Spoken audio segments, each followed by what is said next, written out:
savings here, because you're busing people between schools, you're paying reimbursement for teachers going back and forth between buildings. You know, now instead of cohort leading 5 first grade classes, they're gonna have to figure it out across 15 first grade classes. That's a lot of people to work and operational costs that are gonna have to be incented somehow. So I think it's better, like, let's just be transparent and honest. The $80 or $100 million savings is a huge savings. Focus on what we know is going to come true, because I feel like we're just setting ourselves up for a big old fight when you talk about operational savings that, based on using these like schools, which I actually am familiar with 2 of those 3 schools, they're very, very different. And like it's very, very different. Everything about the funding models on those school systems is dramatically different. When you just can't, it's not apples to apples, and I feel like we're setting ourselves up for another mistrust. But the big nut is the bond money. The big nut. Yeah, so focus on that. Right. Like, You make have your to- message about the bond savings and that you're getting 3 schools, but when you start talking about these operational savings, every conversation I've had, we're like, I feel like it's gonna cost us a little bit more, and that's okay if there's added student benefit. I think people are willing to spend a little more if there's added student benefit, but because we can't identify that yet, because that doesn't happen for 2 more years until the committees are formed, then we're putting this, it feels like we're putting this information. There's an opportunity to elect people who really do support public education. There are people Well, we've who, been saying that for years, and that doesn't happen. well, I mean, we in Newport, I have to say, I mean, over the last several years, our city council has truly supported public Yeah, education. that's very strange. And that's been a pledge of mine. My kids were public school kids, and it was very important to me when I got on the council that I was going to support public education. So, I mean, you have to look at the people you're electing. Just in Middletown, I just want to point out, so this last budget cycle, and we've had not only on the school side, but on the town side, tough budget cycles. This last budget cycle was, I think, educationally positive with the resources the council appropriated to the school department. The school department asked for 4%. That was approved by the town council. The council went beyond that, appropriated an additional $900,000, and then as the superintendent works out some of the details in her budget, there's another $500,000 set aside. Over the last year, the council's basically helped support the after-school programs, the Beyond the Bell program, which has been hugely successful, not only during the school year, but during the summer, not only providing the education, but the transportation. And, I think I just want to, and just over time, I've been at this for a while. I mean, I think both communities have had their challenges going through times when education is funded and not funded, but I do feel positive about what the superintendent and I were able to work out with the town council and school committee, and the town council especially being supportive this budget round. So I just want to,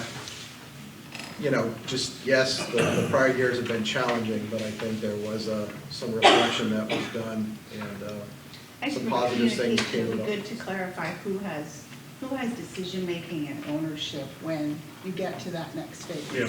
Because I think that matters to a lot of people. You can say you can do something, but if we don't have the power, then I'm not sure it's going to be nice. So the line of questioning here, and I want to make sure I honor this, the hands that have been up here for the while.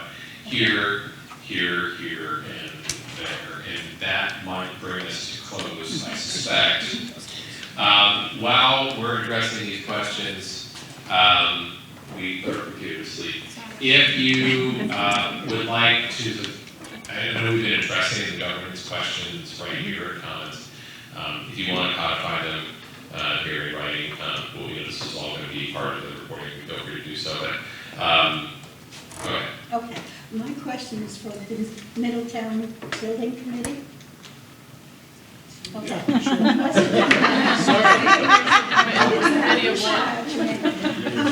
Is there enough room to add an addition to Gaudet?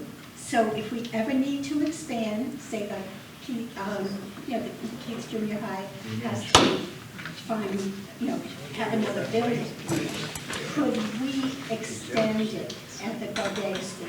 Is there enough room in Middletown at the Gaudet High School complex that will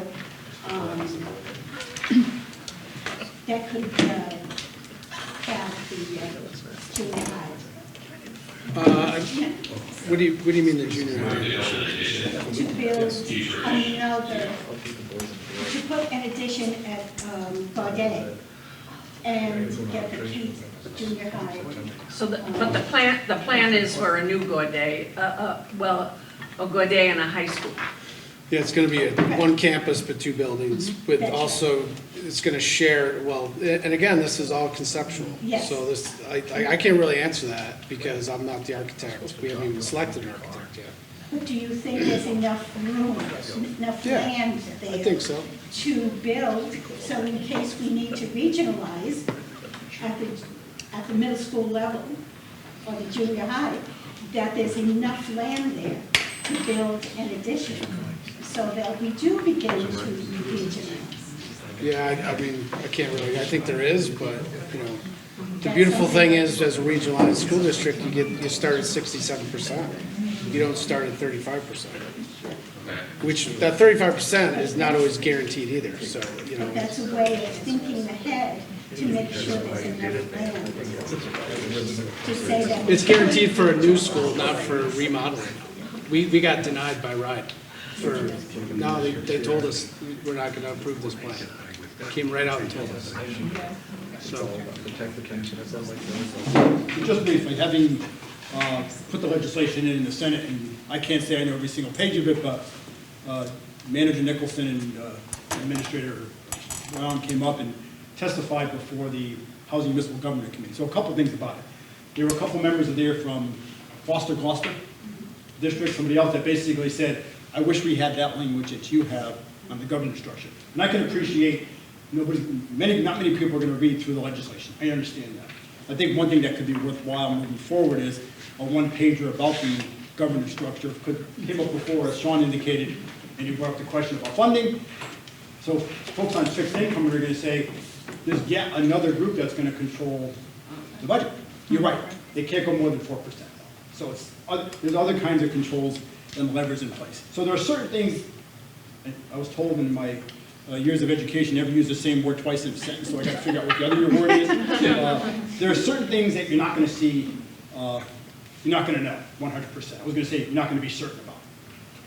And that's clearly the case of the educational programs and what comes from that category.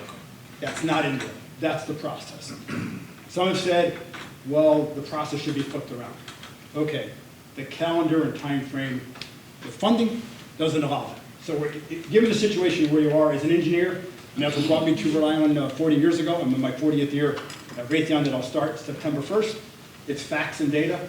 So there's things that are invariant and some things that are variant. What's invariant?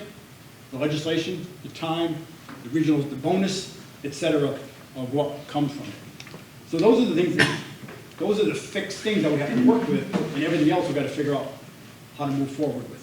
From the perspective of the governance structure, there is that entity that will be controlling education and controlling the funding for education. As the councilor brought up earlier, and came up in the last meeting as well at 3:30, how do you get that language in? And I forgot your first name. Samantha. Samantha, you brought up good question, good comment with regards to how do you enforce something happening? You either get it into somebody's constitution or you get it into somebody's charter. The challenge of trying to get into somebody's charters, that takes some time, and councils don't do that every 2 years. They do it on some cycle. And legislation or ordinances can change over time. So at the end of the day, the folks, as was brought up earlier, that are going to run for these seats are probably the most important seats in government that we'll ever vote for in the beginning of our life in the next number of years. Probably the most important of all of those, right? Because they're going to control education for 4,000 students, right? 2 cities, I think it's 4,000 students, right? 3,900. It's a big deal. Here's that balance with regards to counselors on the finance committee. Everybody's got to get reelected. You don't do your job for 2 years, just like myself. Bye-bye. See you later. We'll bring the next person in to do that. So there's a lot of uncertainty. There are things we do know, but I think from the with regards to the governance piece, having people have an appreciation of what is set, and the legislation calls out some very specific things of what's set, the time frame for some things that's been articulated, so people can have an appreciation of who's going to be in control of what, and who's not. Moving forward, clearly, the educate, like most of us, and I was here at the 3:30 to 5:30, as he's, I forgot your first name. David. It says right there, I should see it, it says David. Well, the number one about the impact on teachers, that's the only one I wrote down. Biggest thing in educational attainment, that's what we care about. It is a big deal on the funding for schools. In the case of Middletown, go-day school, not a penny's gonna go into that, or very little, because they basically said you can't invest much more into that because it's not ready for it. You're gonna knock that down, and so the cost, yes, it's the cost on the construction side of things, and then how do we ensure the programs over time can bring things together? And I think naturally, that's gonna happen because there's some teachers here, some friend teachers, maybe not friend teachers here, I think there's friend teachers here, are gonna ensure, I wanna teach that class. We wanna see whether Newport and Middletown can do that same class as well. Let's figure out how to bring those students together. Will there be some cost to transport students? Yes. The last piece I'll say, and so my daughter, my oldest daughter used to be chair of the school committee in Middletown. She was on the council, school committee for 12 years. We talked at length about things. She's much smarter than I'll ever think I'll be. And we talked about the career and tech ed program at Rogers. And Rosemary's sitting here, and I think I've had conversations with Rosemary about it. In Leanna, I'm not certain the school committee in Middletown pushed that very much. Why? Because the money from Middletown is going to Newport. Guess what? It's all one now. I think the gates start opening up, and more kids will be in those programs, and I'm hoping the P-Tech and cybersecurity doubles and triples where it is. Those are the kinds of things that will help facilitate themselves over time. Thanks. Thank you, sir. I want to do a tightrope. We're 5 minutes past. We have some hands that are up. Haven't heard from you, sir, and you've had your hand up. So we're going to do, we had this in the last meeting too, it's a soft close. So for those of you who need to go home, or have done this twice tonight, and are ready to go home, feel free. You're on your own. I do this one twice. So, yeah, so thank you for coming. Thank you. And if you are able to stick around for some of the after-hours questions, please do so. We'll stick around for a few more minutes. So I will get to you here in a minute. I have a favor from this gentleman here, so I'll kind of keep you in mind and pass it to you.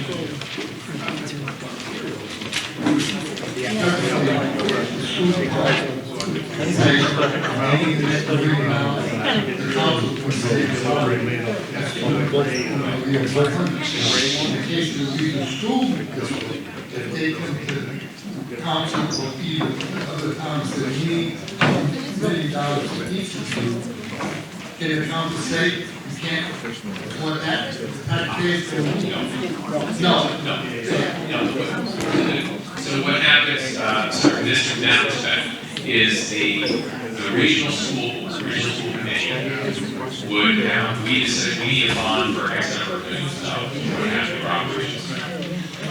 And then those financial questions are negotiated with the finance committee, which has appointees from the Newport Town Council and the Middletown Town Council. And that's where the negotiation happens. So the council honors negotiated with independently. They have representation on the finance committee, which negotiates with the school committee. So each has representatives on the finance committee, 3 and 3, and then the opposite president from the school committee. There's an agreement, then this agreement in this case is not I just want to scroll a bit on water.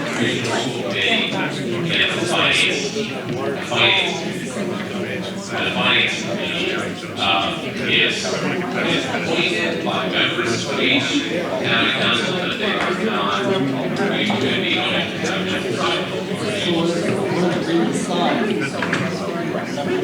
yes, they have to negotiate those two key have to negotiate The initial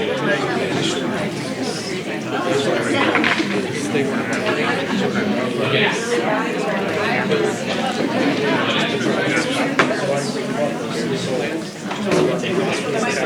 That would actually be rare. As long as it's in the high school, so you can go.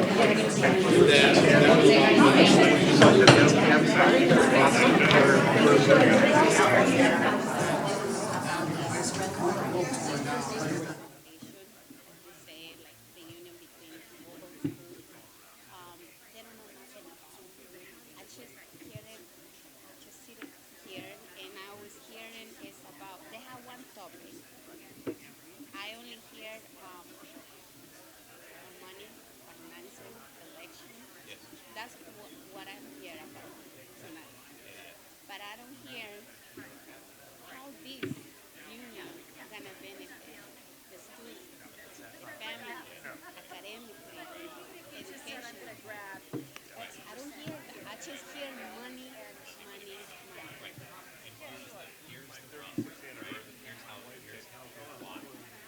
So are you a reporter or?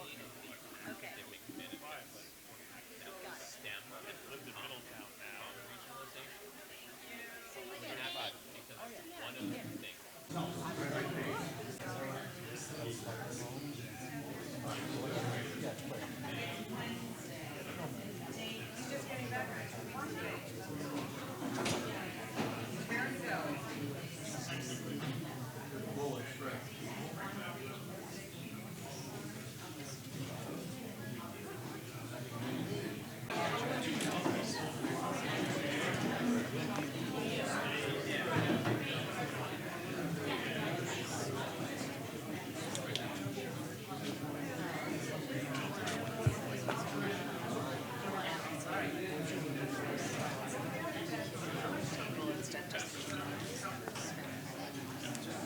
we do that?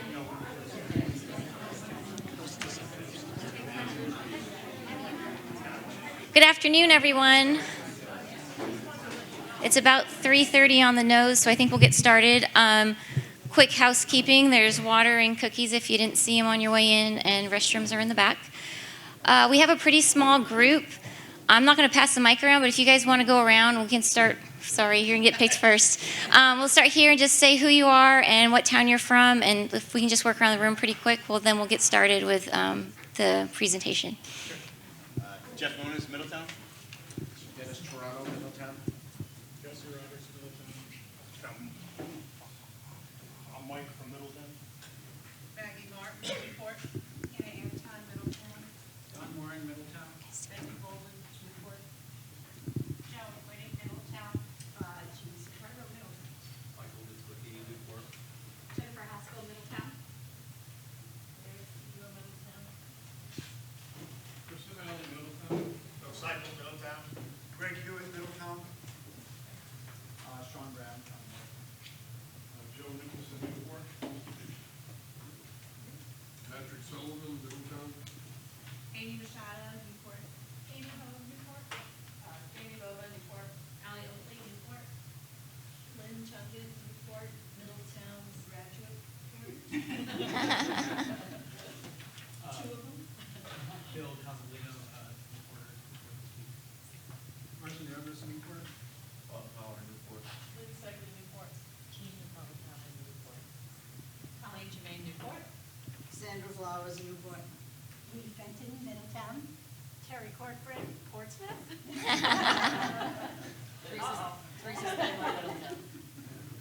You get your own table. The rest in the corner. You're part of the island. All right, well, thank you guys for being here tonight. I'm going to go through some quick introductions. We'll define this about legislation, what is regionalization. We'll talk a little bit about the transition team and what that means if this does pass in November, what that plan is moving forward. We're going to go over case study highlights from last month. We'll touch on the survey results from last month. June's results real quick because we saw them last month, but then what we've learned in July from that survey. We're going to go through some FAQs. It's a lot of the similar information, so if you're here in June or July, it's similar information. We're just kind of representing it in a different way. We're going to do some live polling to hopefully help get some questions from you guys. That way, kind of in a more kind of, I don't know, kind of facilitate that conversation a little better than everyone standing up at a mic. And then if we have time, we'll go into some small groups similar to what we've done before in the past, where you guys work in a group at a table around a couple of questions. So my name's Jessica Goodell. I'm with Wolpert. I project manage this, so I kind of heard the cats on this one. We have David Sturtz and Susan Miller from Cooperative Strategies, and they're educational master planners. Both of them have done a lot of work with school districts across the country, so they've done a lot of the analysis that you're going to see tonight. I want to point out, we are really here about your students. I mean, the purpose of K-12 education is to serve your students with the best education so that they all have, the best path moving forward for what they want to achieve in life. So really the focus around tonight is what's best for your students. Really quick, some highlights on the legislation. It defines what this sort of looks like and what you'll be voting on specifically in November, but it defines that you'll receive 80% state housing aid from the state of Rhode Island. The regional district is a separate and distinct entity, so it will have its own committees, school committee, et cetera. Education costs will be proportioned amongst the two towns. Your town, the student count is pretty similar, but it'll be proportioned based on your student count. And any state or federal aid will be accredited to whichever community it relates to and that how much they owe for that.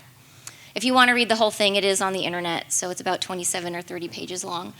The legislation does identify and lay out what the leadership would look like for this regional district.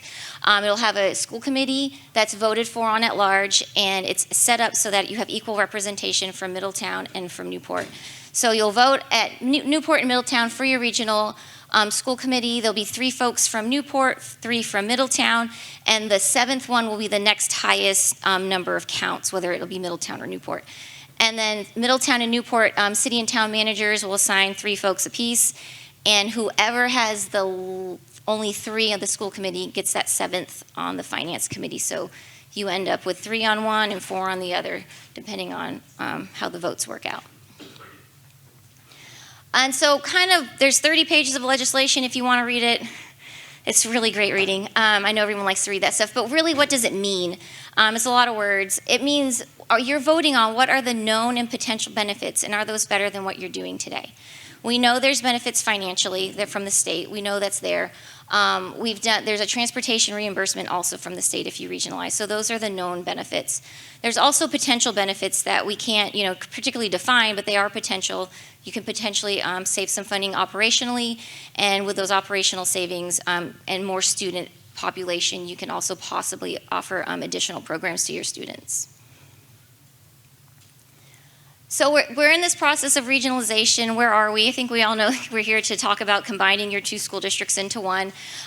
This is a pretty long process. We're in the middle of it. We're not quite to November 8th. November 8th is when you'll get to go and vote on this matter and whether you agree with it or not. If it does pass, the idea is that there will be a transition advisory team, and that will be members of your community that are on different committees that David will talk about here in a little bit that will help define and outline a plan for this regional district that would be presented to the elected school committee, which would be elected in November of 2023. And then they have about 6 or 7 months there to get their act in gear and get a regional district on board by July 1st. And that's why the idea is to have the transition team just a little bit before that. So they have kind of a blueprint for a launching pad and a blueprint for moving forward on July 1st of 2024. Nope, David, there you go. Thank you. All right, good afternoon. So the transition team, the way that this is working, there's really 2 paths to regionalization. One is being compelled by the educational commissioner for one of 4 different near critical failures economically or academically, or there's a voluntary one and being approved by the General Assembly. This is the second option, okay, in that voluntary approval where the towns came together, passed by both councils. And so what you're looking at in this plan is assuming that this passes in November. This is enabling legislation that would be passed. It's saying if you read the text, which is in the bill, near the front of the bill, the towns enable the creation of a regionalized school district. Between November of this year and then July of 2023, the idea is that we would set up transition teams that would work on operational draft operational recommendations and draft academic recommendations for the committee to consider as they take office. They would then have those draft recommendations, the public would have those recommendations in the summer, and then those would be something that people could run on, discuss as they're running for that regional election to be elected to that school board. And as Jessica was just mentioning, they would be elected in November of 23. They would take their first day in December of 23 and have until the following July to take the recommendations that transition teams would bring forth and codify them to really build that district using those recommendations as a jump start. So the idea, and I'll go into some of the details here, but the transition team's really, again, working on operations, nuts, bolts, finances, academics, building a new strategic plan. Both towns have their strategic plans recently expire, and so this is an opportunity to bring them together. You would review, in the beginning, you'd be looking at some of the requisite data regarding, for the academic team and operations. I'll go into those in a minute. And then it would have a format of essentially 3 sprints of activities, which is the first sprint is to review data and to come up with a framework. What are we trying to solve? What are the objectives? How are some strategies to potentially solve them? And that would come from the data, that would come from feedback from this process and others. On these committees, I'll go over here a little bit, would be a different array of citizens and elected officials and so forth that we typically recommend. And then that first review, the first couple months of work is what's relevant data, how should we think about it, what are we trying to achieve? With that, community feedback would hit. Can we have community meetings on the data and on the framing to get further feedback on do we have the requisite data? Are we thinking about it in the way that we need to create options? What other ideas or objectives do we need to solve for other than what's been drafted by the committees at those times? That's round 1. From that comes some different options. Path A, Path B, Path C, to solve those different objectives given the data and the strategies, the framework. The second sprint of activity would be the transition committees, ops and academics, going through and vetting those, providing feedback on those, coming back to the community with some draft ideas, getting feedback on those draft ideas, and the third month and a half or 2 months of activity is taking the options and ideas as been presented and vetted by the community and bringing those down to some draft recommendations for building operations and for the academic teams that would then be out there in the public for the regional school committee to consider. We have an academic advisory committee, facility or operations advisory committee, and the executive advisory committee, which the executive team works as sort of a stand-in bridge on the policy side for a board or for a committee, where you have different subcommittees that are focused more intently on the operations and the physical plants and transportation and that kind of good thing, and the academic team on curricula, educational model, alignment, that kind of thing of programs. And so the idea is to create recommendations for the draft academic plan, for operation facilities, and the executive team would be reviewing and meeting with the teams along the way. And so our typical recommendation for these kinds of committees, these are just my team's recommendations, okay, and so they'll be taken for what they are. But having at-large members, just folks from the community, citizens, business leaders, strategic partners, academic side, facilities, operations side, city council officials, district administration, employees who are not administrators, the folks on the ground working with kids in the buildings, higher ed representation, parents, principals, students, teachers, trustees. Students are really important. Having some articulate high school students keeps us adults focused on the kids and on our best behavior. And the students have lots of great insights for us. So we want to have students and teachers and principals, parents all involved along the way. And so this is typically, we recommend some kind of application process, if this enabling legislation would pass in November, to then set up a application process to make sure that you're getting a representative profile from our committees. We don't want things stacked in one way unduly. You do want a diverse voices at the table. Okay, so the transition team's job, in brief again, is, if the enabling legislation is passed, to set up some draft recommendations for the operations facilities and for the academic team, so that the regionalized school committee and school administration to be formed are not starting from scratch, but are starting with recommendations that have been made in the open with community engagement, and it's well known what they are on both respects. Helps get you expedite the process. For those of you who came in July, you're aware that we did some case studies of regionalizations that have happened throughout the country. These were selected by myself and my team. They were selected under a couple criteria: how recent they were, how much relevant data there was from them. And you notice that they're not in Rhode Island. The Rhode Island case studies that we had, like Bristol Warren, when we looked into it, we just didn't have the kind of hard data that we wanted to look at. So we were looking at ones that we did have enough data on. Enough data in terms of academic before and after, in terms of finances before and after. Those were sort of the key criteria that we wanted to look at. And you can go back and you can look at that presentation. I recorded one. If you're really a masochist and would like to listen to a recording of me doing it for 45 minutes, the short version is this.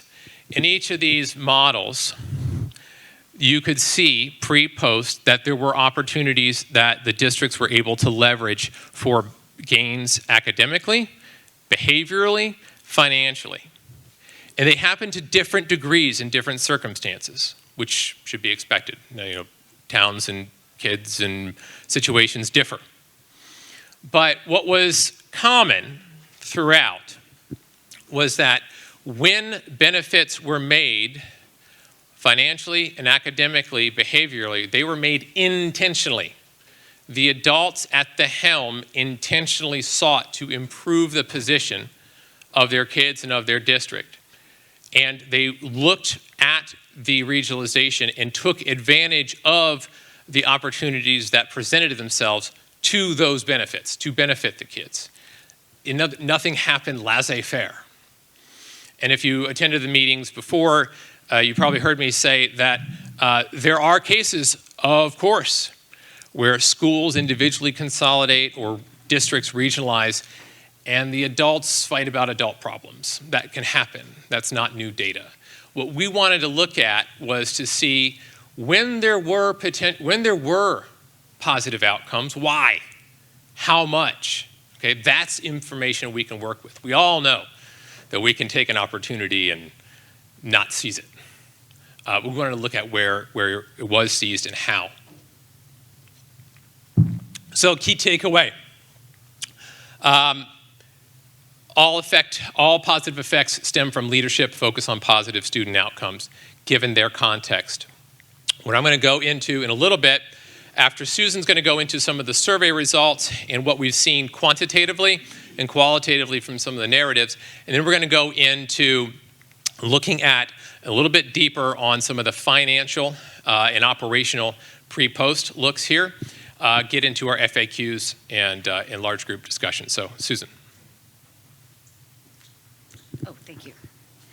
So back in June and July, there was the question about what type of opportunities academically were people focusing on. And the critical parts that we're going to kind of go through are the top three that bubbled to the top from the people that participated in that survey, in those surveys. So the first one in June was, what would you hope to gain? Well, people wanted better learning opportunities, more learning opportunities for their children. How do you leverage those synergies that are taking place within both of the districts and harness them for the betterment when you're looking for all kids and access? There was also the interest in how do we expand in our programs and our extracurriculars. So what programs did we want to be looking at? There was the focus on science, technology, engineering, and math, which we all commonly know as STEAM or STEM. STEAM is the addition of arts. That is also of interest. That showed up in the visual art programs. And we also were looking at CTE opportunities. I think both districts have different pathways for students, and how can students have access to those different pathways, and what additional pathways might we explore. There's the early childhood, concurrent enrollment. Those were also areas of people of interest. But we're going to focus really on those top three and what opportunities we might be exploring if regionalization does take place. So July, we had a few less people taking place in that survey. We had about 350. Pretty similar to the group of people that responded back in June. We did ask the level of support again, and it rose from about 59% to about 65% from June to July. The reality is we don't know if those same people took the survey. It's just basically a pulse survey, see where people are for those people that participated in that survey process. Okay, so let's look at STEM for a moment. The way we were looking at all the qualitative responses is what were common themes, what were people saying? And what the area of STEM was focusing in was how do you build a continuum of learning in STEM? So how do you take it from the high school back down to the middle school, back down to the elementary school? So that was one of the areas that we can think about the synergies of the two districts. Who's doing what well? How do we leverage that for those children across the K-12 continuum? There was also, as I said, the qualitative quotes that I've put up here real quickly were, hey, we want our kids to have that exposure earlier on. I don't think that's a surprise, but it's good to see that, what is happening in the schools is actually being integrated into what parents are wanting for their kids and thinking about. What about regional STEM programs? How about larger rooms for the science classes? What would that look like? How do we really provide not only the book smart, so to speak, of the courses, but how do you actually apply it? And you're going to need the spaces to do that. And that can be either large project learning areas that can be converted from one kind of course to another, but how do we afford that taking place for all children? And then we had, STEM is essential for the future of our kids. I think you all are kind of in that hot spot here in Rhode Island. You all know what's going on with your Navy and the work that's going on in Newport and Middletown. I think you guys are very sensitive to that, and I think that showed up as well. So what about CTE? And some people say, well, CTE is kind of a piggyback of STEM. Yes, and it's also additional opportunities for children to have real life experiences where they're actually mentoring or they're working in a company that specializes in certain areas of interest. What I found was interesting was that they were looking for more different types of CTE programs that might be offered from one area to another. So once again, what are the synergies between the two? And the big one was, how do we access? How do we afford children have access to these different programs? And that goes back to what David was talking about a little bit earlier, is if this takes place and regionalization does come to fruition for the students, then how do we make sure that they actually have the access to the programs that are of interest that are being offered by the district? And so that kind of carries down into the equal opportunity to explore those career opportunities that children might want to experience before they walk out into the big world beyond K-12. And then the last one is the arts. I think a lot of people know that a comprehensive experience includes art programs, and that's not only visual arts, but that's also the hands-on art experiences. It was interesting that people talked about the auditoriums and the quality of what was available to children in the auditoriums, and I did not put that up here as much as the program, how could you expand it and how could you support children's learning. But that was one of the supporting comments of, if we're going to provide that, are we going to provide that state-of-the-art type of experience for the visual arts programs? And with that, I will turn it back to David. Okay. So what we got, we're getting here just into what are the common questions, concerns that we've heard as consultant team here throughout this process from where we started. We're going to go through those in sequence, and then we're going to have some live polling questions for those of you who are familiar with that.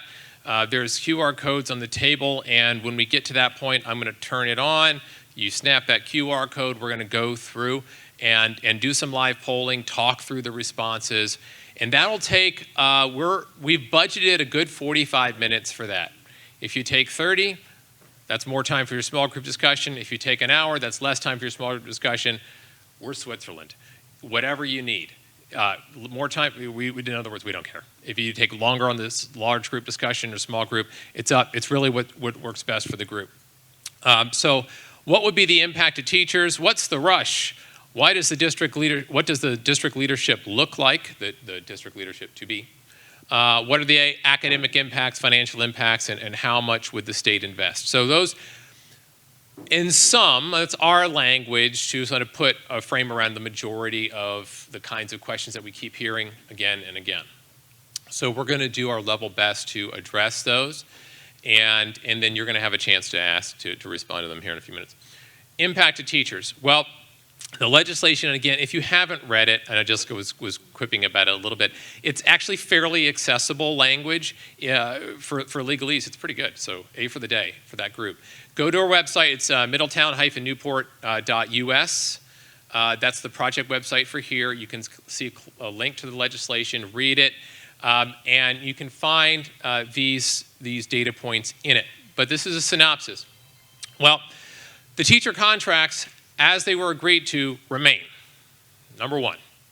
So you see, right, I think it's like page 3 of the legislation, and I have it printed off if anybody wants to look at it later, that those employed as of June 30th, 2024 offered substantially similar position, if not the same, full credit for period of employment for purposes of seniority, pensions, et cetera. All current agreements remain and would be renegotiated this time with the future regional committee instead of, the existing committees. Because the existing committees, once the regional committee becomes active, go away. Okay, so it's just same thing but with different committee. Okay, so that it's intended to be to provide continuity based on the existing contracts, allow those to remain in force as they are, and then future negotiations would be with the regional committee. What's the rush? Well, the state, back in 2015, worked on a master plan, and we were involved in that. And one of the findings back then was that you have a large number of very old buildings that needed a lot of investment over the near term. And the state, when looking at that, did not want to, and I think this was a wise choice, reinvest in every brick and mortar that they had, how they had it, at the size that they had it, for the configuration of school that they had it, because the buildings were 60 years old and the populations weren't. The kids had moved, changed, populations grown, shrunk, moved around, the buildings have stayed the same, and they need a lot of work. Nearly half your elementary schools were below 250 in terms of enrollment, in terms of the capacity they could hold, and that's really small for a lot of schools just to operate a comprehensive program. So the idea was that they'd offer you'd have regionalization bonuses, you would have bonuses that would incentivize when you do rebuild, to rebuild, as the phrase went in the plan, newer, fewer, 3 schools to 2, that kind of thing. To build a more sustainably sized school for the next 50 to 100 years. And that was behind some of that logic. These bonuses, the big bonuses here will have timestamps on them. And so part of the impetus for moving quickly on this is that those time stamps are coming. And for Middletown, it is more impactful than for Newport, but they hold. So in Newport, I'll go right to left. Of course, you already broke ground on the high school. You have your Pell Edition complete. The big takeaway here, and you'll see later, is just the ability to recoup funds, about $46 million, in principle, not considering interest, we'll talk about that, on what's have already been passed, the bonds have already been passed. And for Middletown, moving forward quickly here allows you to get the full weight of these bonuses that will expire. Now, once these temporary bonuses do expire, you still reset at a higher state reimbursement rate than you are now. So regionalization provides a much higher reimbursement. You're currently at 35%. You put the bonuses on it, and when you consider the total principal and interest, each town gets that 80.5% reimbursement, which I'll go over. And then after this plan, you would just need to have the contractor engaged by the end of the year next year, not shovel and ground, but engaged, and then 5 years to complete the work, which is quite reasonable, even with the scope of the proposed Middletown plan. So the rush, the timing of this is largely driven by the state reimbursements that have a time expiration date on them, and to get the most leverage from that. The academic benefits. So the academic benefits, what we've said here is that there's no academic benefit that doesn't come from dollars. Dollars to aid the operations of the district, dollars to aid the capital or the building plan. That's where academic benefits are coming from, is those investments. And when you look at the surveys that Susan had, and read all those comments, access, access, access, access was the common theme. We want access to this, we want access to that. They have this program, we would like that here. We want every kid to have equitable access to all these programs. Access means you're building things or you're moving kids, which come with dollars. And so when you look at the different opportunities, you have potential here to expand things like Project Lead the Way, which you all have at Middletown in your middle school to high school program, which is a great STEM program used around the country. Expanding that to students at Newport. You have 21 AP offerings between the two, 7 identical and then new specific ones. Internship opportunities, college career pathways, virtual offerings, P-TECH, biliteracy opportunities, languages that are offered one place but not the other. This is really about looking at the leisure about what's offered, and really the charge to the transition team moving forward would be, what are some operational and academic program strategies to allow that access, to expand that opportunity for both sides? Because it's there. In a regionalized school district, it's there. And so really the charge is how to take advantage of it, with what means. Now the what means, by what means do we take advantage of it? That's the money. When we look at the money, we compared the enrollment of what a Newport and Middletown district would be to the enrollment of what would similar sized enrolled districts in the state of Rhode Island be. And what you found, that's Coventry, Cumberland, New Kingstown, and West Warwick are similarly enrolled, about 4,000 kids. And you take out all of the particular funds that come for kids on free and reduced lunch or have special needs. You take away all of that because that's student specific, and that clouds your data. You just look apples to apples. How much does it cost to operate this school district in these categories versus what Newport and Middletown currently spend in the same categories? That was done by our CPA on our staff, who's also a 25-year veteran CFO of a large district. And what you find is that the combined Middletown-Newport expenditures by these categories are on top in the green, and below that are the comparison group averages. These vertical lines are the state averages per pupil. Okay, so we're normalizing it, getting rid of all the extra funds and just the base funding per pupil. In these categories, instructional support, which is what wraps around the teacher and the student in supporting it, the counseling and all those things around it, you're spending about $300 more per pupil. Operations, nuts, bolts, moving things around, you're spending about $630 more. Other commitments, these are fixed commitments and so forth that are not going away. You're spending about $439, and you have leadership, central administration, you're spending about $157. Knowing that when you come together, you're having one superintendent, one cabinet, the administration collapses, okay? What we did is we assumed that in the annual operating efficiency, the annual operating expenditures per pupil, that you would actually spend more than you currently are. Why? Because currently the towns are spending less in instructional tech than the peers. And so the assumption was, well, let's just assume, let's plan as if they're going to spend more if you have the opportunity. So that's an assumption that we made to actually spend more. So we could have modeled more savings. You sum those up, and you're about $1,200 savings per pupil times your 4,000 kids gives you your 4.8 million. Annual operating, ongoing. Okay, so we just took a conservative swag and said, okay, let's cut that in half.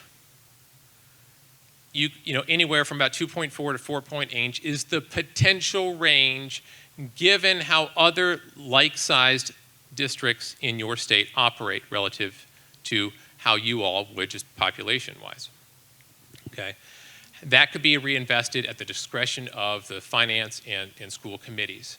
It needs to be identified, it needs to be harnessed, and it needs to be pointed in the direction of improving kids' learning environments to be real, because this is up to the adults to make it happen.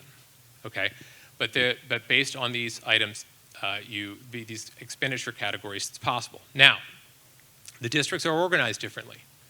One of the questions that come up are critiques. It's a critique in this form of a question sometimes.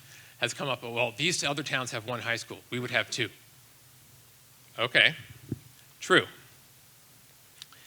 And the current Middletown facility plan, if this is passed, goes from 7 schools. This is your current, over here, current number of schools, current total square footage, and the average age of the building.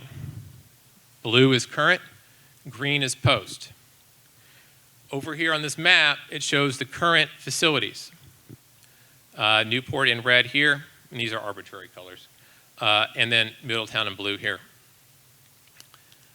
What would happen in the plan, if it would pass, is that the number of sites schools would go from 7 to 5 in Middletown, because Forest Avenue and Aquidneck Elementary School would be rebuilt as one, newer, fewer, right?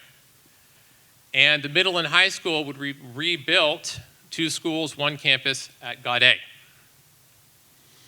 And so what that means is that reduction of 2 schools, you get your operational cost savings there, which, by the way, none of these were baked into any assumptions of cost savings. This would be above and beyond, okay?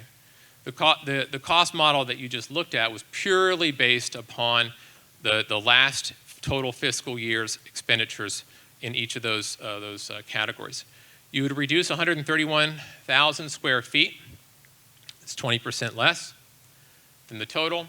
And your average age of the building across both towns goes from 1960 to 2003.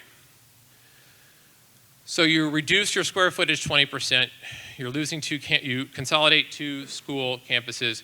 Your buildings increase 43 years. There's efficiencies inherent in those.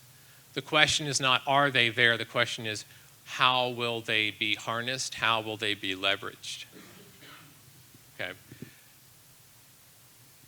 How much would the state invest? It's not really 80% for that. No, it's not, if you only look at principal. Yes, it's not 80% if you only look at principal, but you don't just pay principal on a bond, you pay interest. Okay, so currently, Middletown, Newport, you get your 35% reimbursement. Temporarily jumps to 80.5, sunsets at 67 after the temporary. In the current plan, if it doesn't pass, Middletown, you're in a deferred maintenance catch-up plan. You're just fixing what you can, right?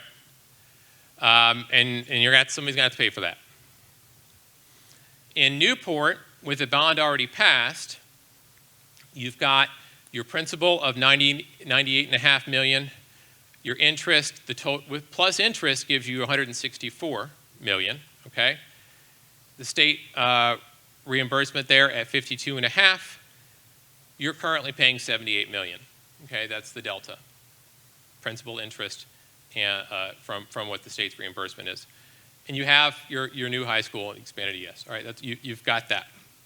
If you regionalize, what you look at is the total principal and interest in Newport, 164.3, Middletown, 449.5. The total is $613 million. The state reinvestment amongst the total is just shy of $500 million.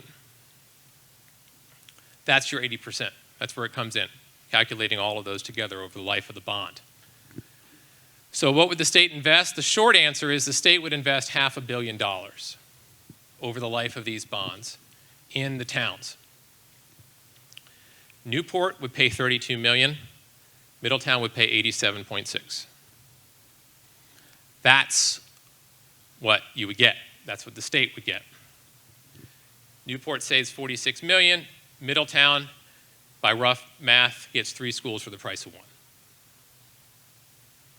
Now, when you look at the operational potential savings there, and you add that to the transportation reimbursement, which the state would give, which is $1.1 million a year, that's known. That's coming every year on top of any operational savings. You're looking at a potential of about 7% annual operating budget savings. You want to throw a dart at that and say it could be realistically only half, 3.5 to 7. So you have the $500 million from the state, you've got the investments therein, and you've got up to about 7% annual operating savings potential moving forward on that. How it's used for whom?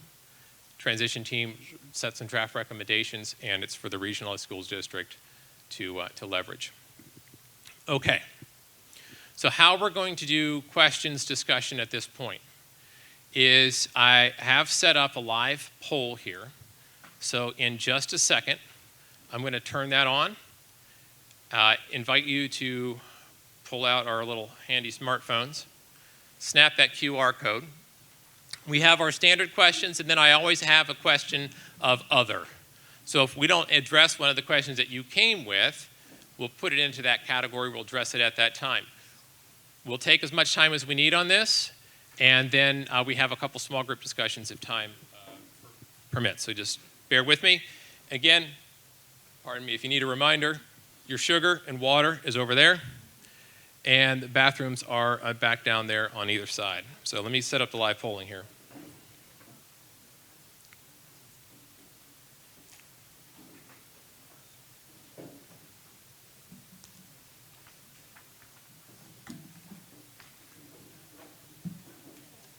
All right.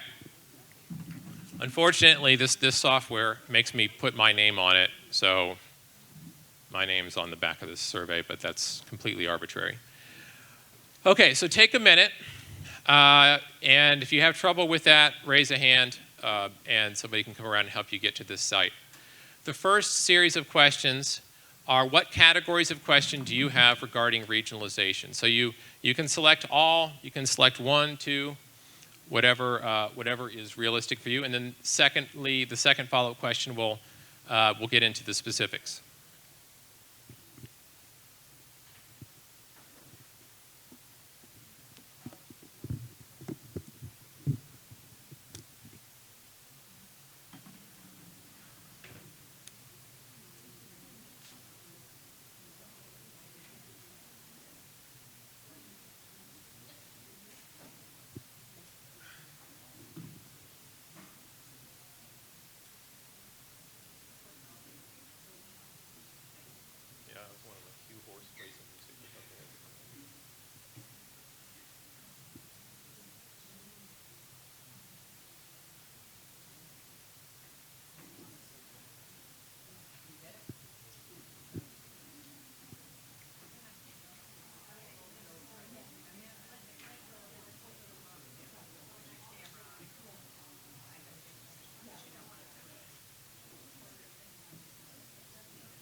by the way, it's going to ask for your name, and you're going to see the word skip. That's optional. It's not mandatory, so you can just skip that part.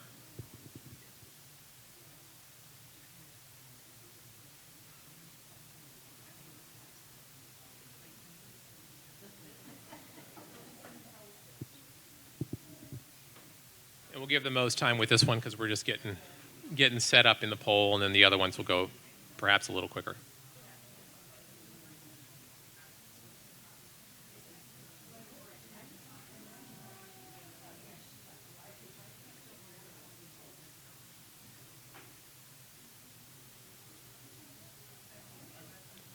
All right. I'm seeing the horse race slow down here on the screen.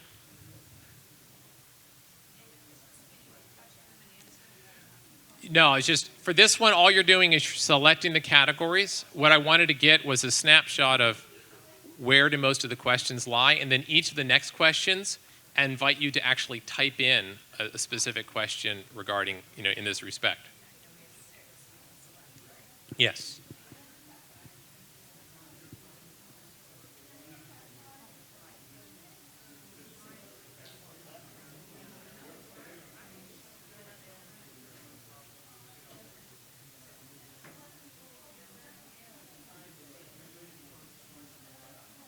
So we're giving another 1 minute here. Yes, ma'am, just the first question. We do one question at a time and we'll go to the next one. Right. Allow a little more time for this one.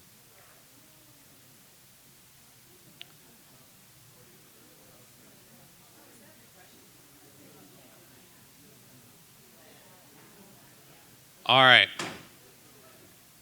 Whoa. Somebody did a mic drop back there. So the majority of questions, and we'll get into what the specific ones are here in a minute, but I think it's just worth noting that in this room, of those of you who showed up, primary questions, which are implicit of concerns, what academics and operations, how does governance work? What's the opportunities impact on our kids? Number one, categories of questions. The next time, I just wanted to ask this first just to get a snapshot of what this distribution looked like. And next question we'll ask, what are your questions about teacher impact? You can type those in short form. Okay, and we'll look at those actual questions. Because you have free license to type whatever you want, I would kindly ask that we not include last names and four-letter words. That's my only two really kind asks, if you will. All right. Next.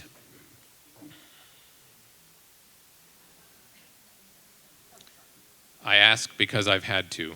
All right. So let's see. You should be able to start typing now. Tell me if you can't, and I'll click back and activate it. Are you able, do you see your screen move? Perfect, okay. So this is that first question about how regionalization would impact teachers, and you'll start to see those pop up. There we go. Perfect.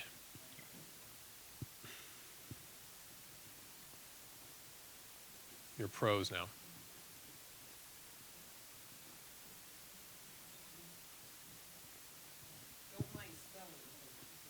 Oh, you know. My mother's the English teacher, not me.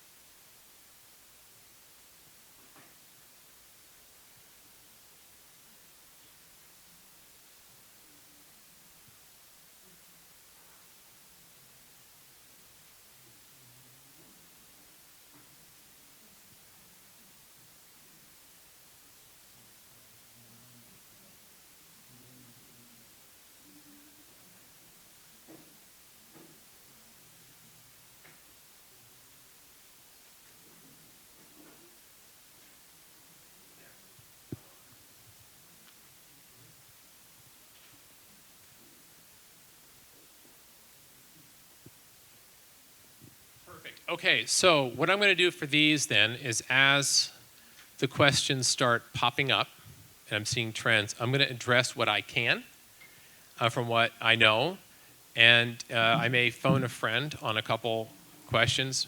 Joe, Sean, others. Okay. One of the questions was, I saw earlier contracts, are we proposing to save money by paying teachers less? Something like to that effect. How large are classrooms be? Class sizes, what would the potential teacher cuts look like?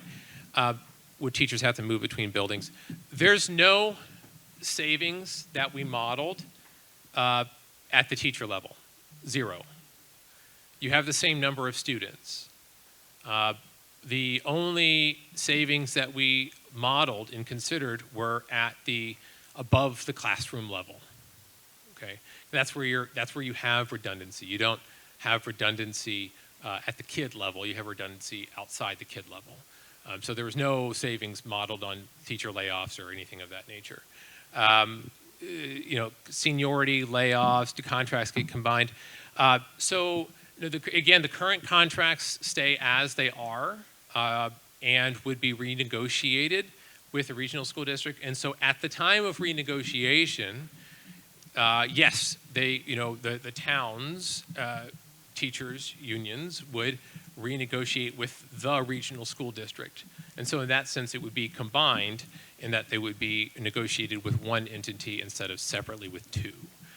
But until then, it stays. So questions of seniority and all that, those are questions about, implying are there going to be changes to the teacher contract? Well, that's to be negotiated with the regional committee, just like it is negotiated now with the individual school committees as they're up. What have previous result in student attainment? So when we looked at the case studies, we did the case studies that we looked at, and there are others that show we did see some benefits to student academic achievement in certain standardized assessments in terms of behaviors in other cases, but they're mixed. Right? It depends on the community. One of the areas we looked at had more significant gains than others. And certainly if you did an exhaustive study, which, you first admit we did not do an exhaustive study of all regionalizations across the country, you will see mixed results. But what our trend line of what we saw was that when students were struggling before they got better, and students who were doing well weren't hurt. That's what is our sort of general takeaway in layman's terms.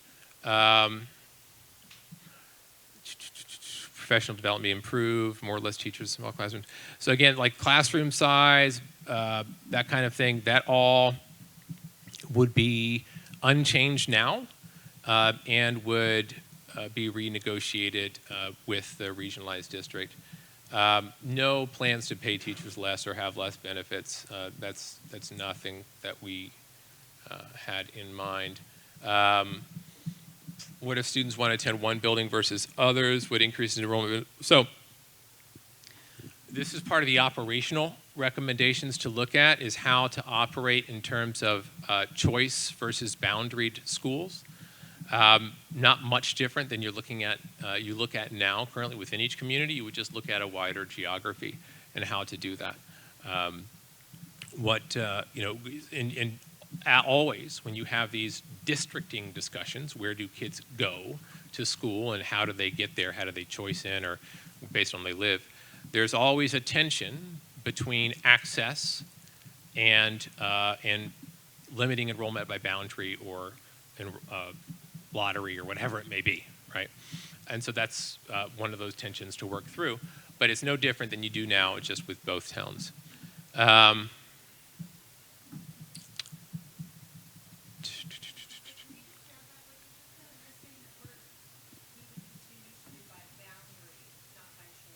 Oh, no, what I'm just saying is that the questions about how do students have access to these programs, it's the same question. It would just, that you have now, and you answer it in certain ways within each community. You just now have to answer it as one.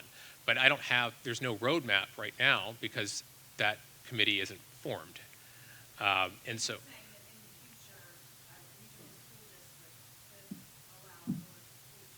Yes, ma'am. And that could, doesn't have to. Like, this is all that opportunity kind of discussion. It's what will the governance and policy look like for a to-be-created committee and part of why we recommend strongly that you have transition teams both academically focused and operationally focused is to wrestle with these questions in depth ahead of time and to provide a draft study so that those who are taking charge have something to run with.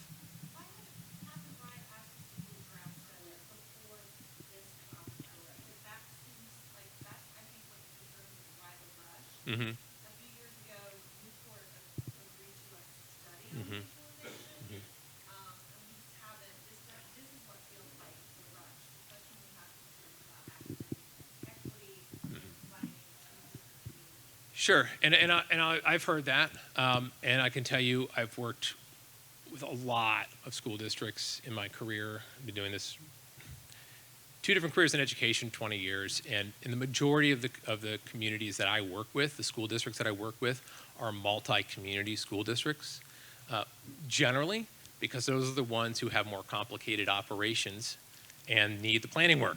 If you're super simple, super small, you don't need much. I'm not that valuable. Our team isn't that valuable in that small situation. And so most of the districts I work with are multi-community, and they became that way in one way or another.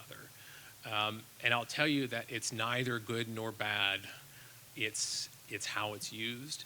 There are certain challenges when you get to the mega huge Chicagos with 77 communities coming together. That's hard. 2, 3, 4, 5, 6, 7, 8. I mean, that's very, very common. The study.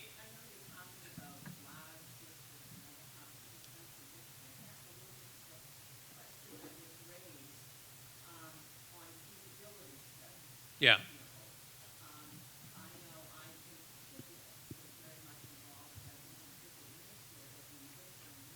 Yeah.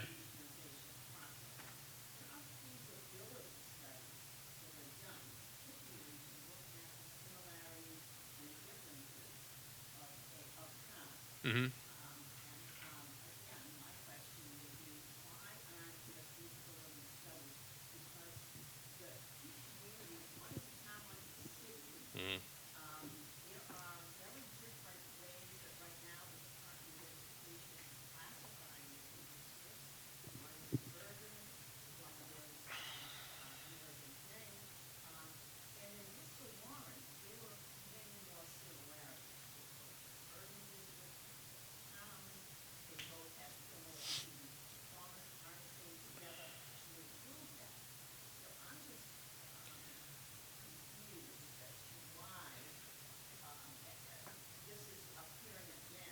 Well, I can tell you.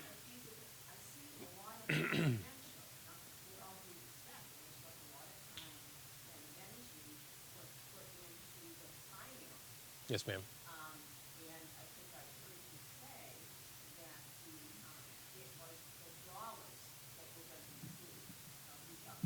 The dollars give you tools. They give you tools. They don't make results.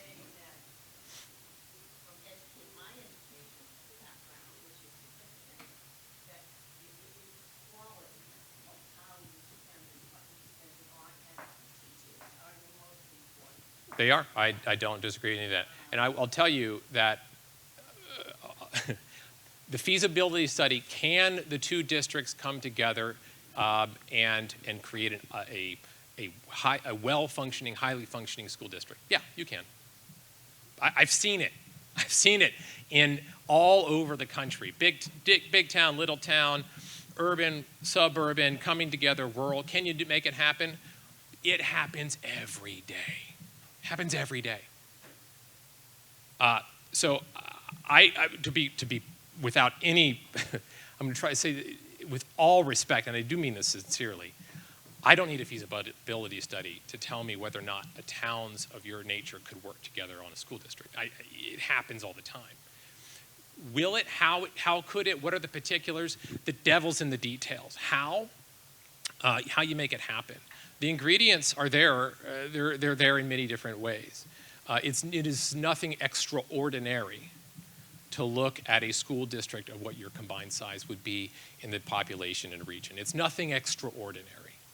And so the kind of what we're looking at is what are the pieces that you have to play with, and how could you make it work the best?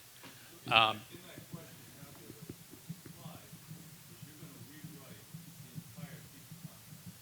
sir. So Joe, and there was a study that was done to look at both of the contracts there. And Sean, Joe, could you speak to that? Because from my recollection of looking at that, there were not many significant differences between the two. Did you want to speak to that in some level?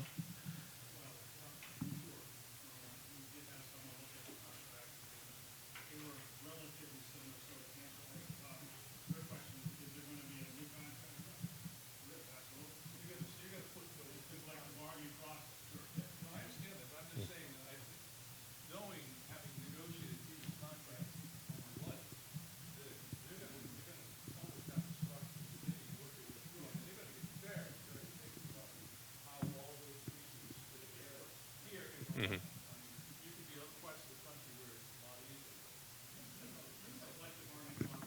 Yeah, sure. So you would. I don't want to minimize. I don't minimize that. That's actually a big deal. No, it is. It is. It's coming together in one governance unit. Absolutely.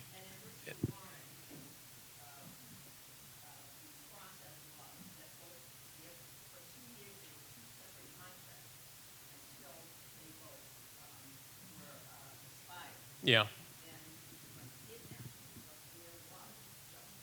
Yes, ma'am. And that's very similar to what the legislation sets up here, is that the existing contracts remain in force until their sunset or renegotiation with the regional body, which will have to happen. So good questions. Let's see if I got this. There you go. So facilities operations, consider those, maybe facilities wasn't my best term for that. Operations, more broadly speaking. So questions about regionalization and the operations, including facilities, but also things like transportation and the like. So questions in those respects.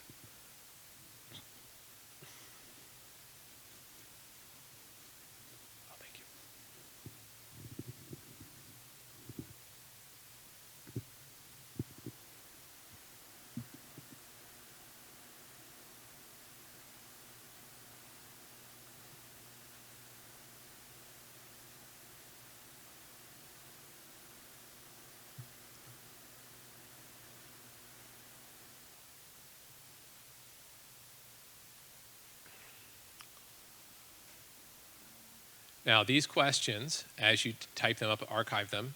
I'll get out of the way so you can see your question. These, if the legislation would pass, these would be set out as some of the background data questions to make sure to address for the transition teams. Ooh, that's a great question. It's right up my alley. Cost of maintenance for all buildings over 50 years compared to the reimbursement funds.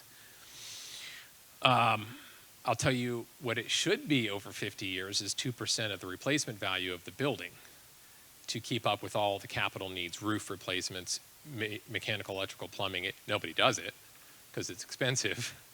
But yeah, we could look at that. I think we have that data back in the day. Okay. They're rolling in great. Let me go down to the bottom and start to address what I can. And again, if I don't address it sufficiently, please speak up. We're a small enough crowd. School choice.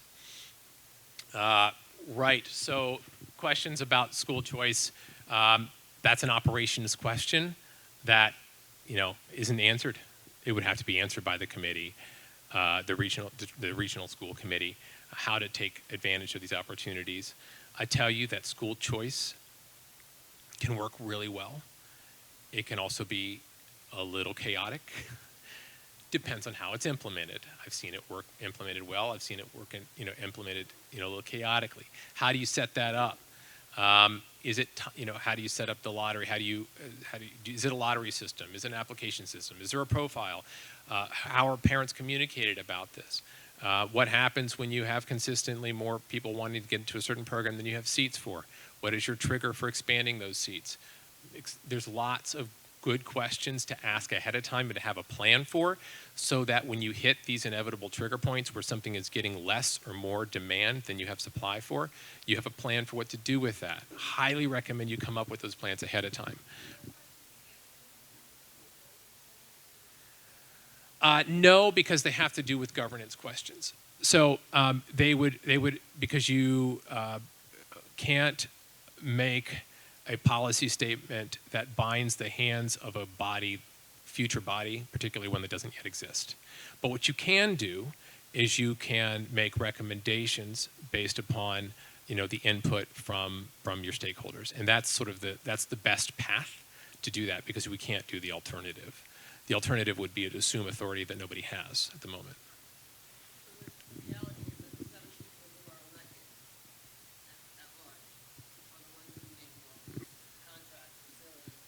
Just like they do now, except for their respective committees, and which is why to do that task, inevitably there's going to be legacy folks from both committees that would, and plus new blood that wants to get in. But we take that time with the transition committees, do some due diligence so that they're not building it from scratch, right? And run it yourselves. I'm assuming if you're here, some of you are going to run. Could Newport and Middletown merge at some point? I'm assuming you mean the high schools? Sure. Yeah, they could. Yeah, they could. Witherby School Choice, I think, addressed that. How are future buildings funded? The future building programs, so the school district 2B has the authority to, help me out here, Joe, Sean, they have the authority to levy bonds, correct? Yes. So the regional school committee 2B, like most of the ones that I work with, would have the ability to levy a bond for the entirety of the district moving forward, which is not something that that's a new power.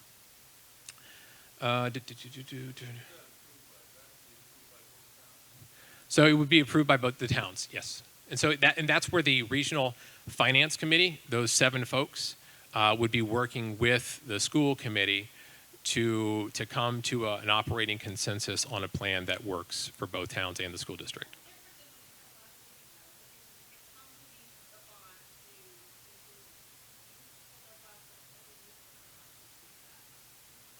No.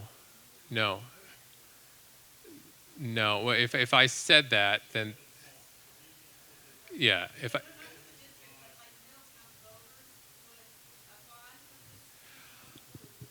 Okay, here's where I confused the matter. I apologize. The council of the towns, via the finance committee, works with the regional school district. The regional school district has the authority to levy the bonds. The particular investments in the town would be made in through a consensus between the 2 committees, the finance committee and the school committee. The finance committee created from the town and city councils. So in that way, there is that's what I attempted apparently poorly to communicate, is that towns do have say in that via the school finance committee, which works with the regional committee at large.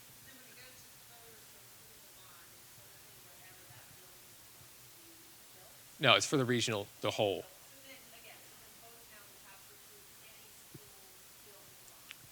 For the entire regional district. Mm-hmm. Correct. Whatever buildings are going in now, each individual district is responsible for these bonds that passes on the number 7. Anything new would be regional. That's correct. Right. Mm-hmm. Yeah.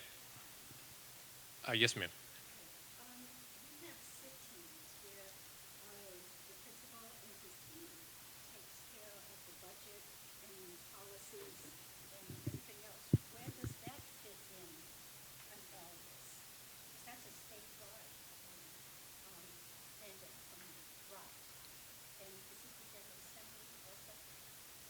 So I don't have the specific to that, but I can tell you that there's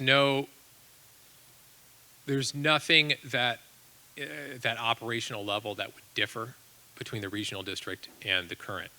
I mean, all the that would apply.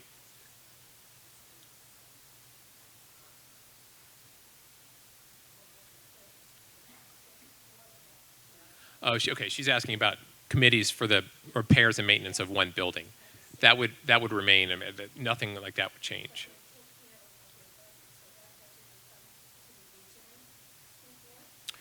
Yeah, instead of the right, because the regional school board replaces. Ma'am. Go ahead.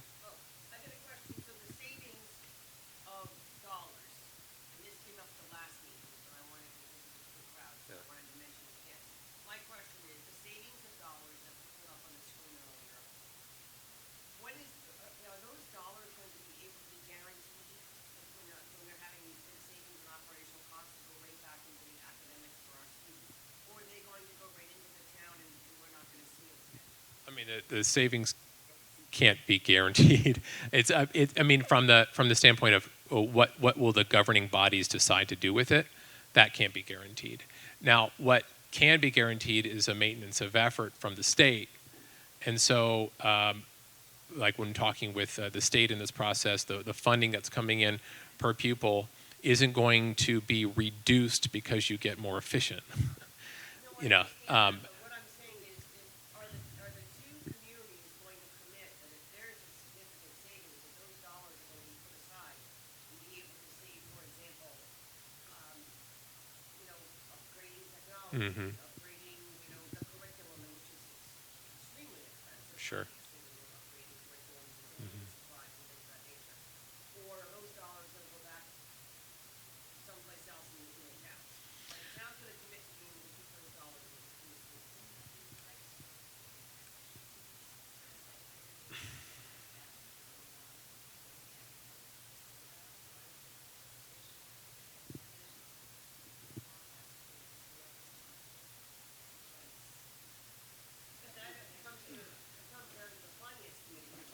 Yeah, and that's above my pay grade.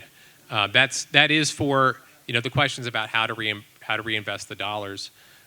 Really, in the purest sense, are no different in this sense than they currently are. Only it's a wider pie with two towns instead of two pies and one for each town.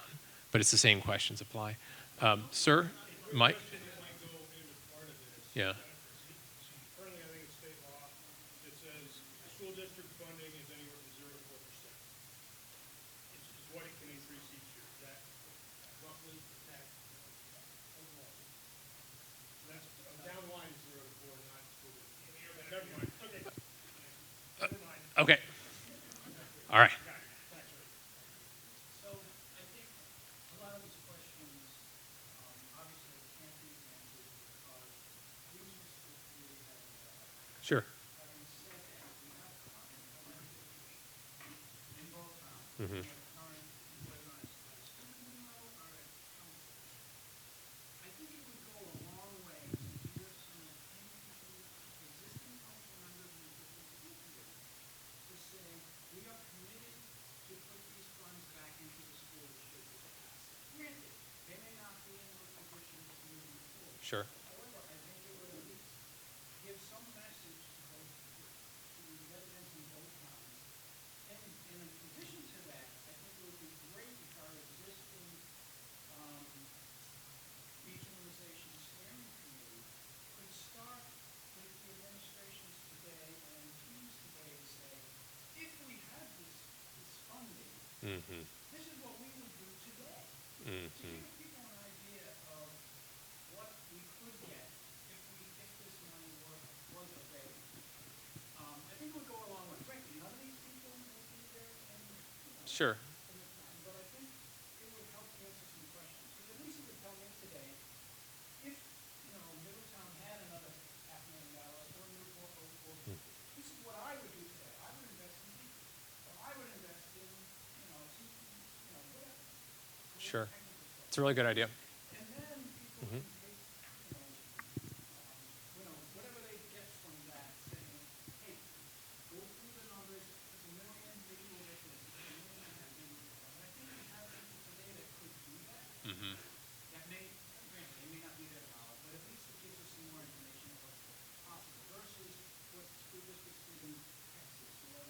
Sure, okay. Yeah, we've done those exercises before. It's like, here, you get more Monopoly money. What would you do with it? What would you do with it? I think Joe, then Judy. So the savings that people are talking about the so-called operation savings, or are we talking about the savings relative to the bond reimbursement? The operation savings, which is that number 2.04 operation, that stays with, that's part of the, we got an opinion from Ryan on what happens to that money. That money is already built into the respective districts' budgets, and that's part of the maintenance of effort, so you can't reduce it. So the base maintenance of effort going forward with regionalization of tax as of July 1, 2024 is the prior year's maintenance of effort allocation with respect to municipality. So that's number one. So that would be great if you could. The other one, the bond issue, that's a public policy. You're asking for a public policy commitment of the respective city council. I can't address that. Yeah. Address the opinion we got from July as to the allocations that are currently in existence. What the base budget will be as of July. Maintenance of effort. I know Amy had the question about maintenance of effort. What that essentially means is that the funding that you had before between both towns remains afterwards. It is not reduced because, oh, now you're 5% more efficient. The state goes, oh, thank you very much. That's not how that works.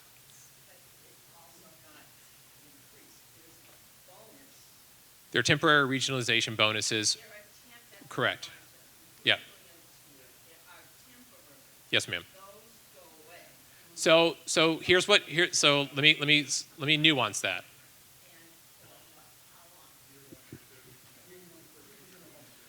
Yeah. Right.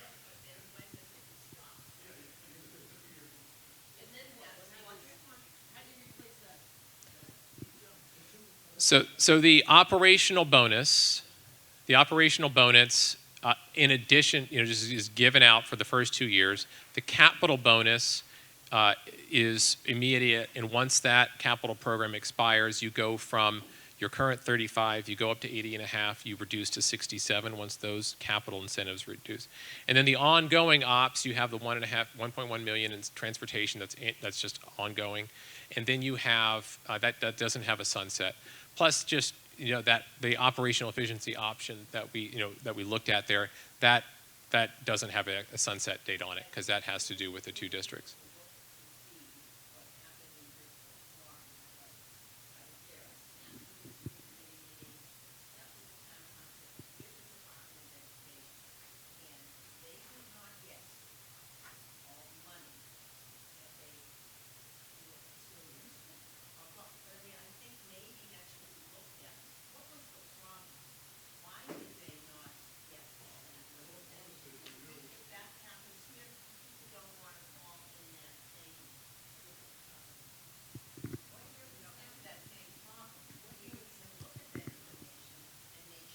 When was Mr. Warren?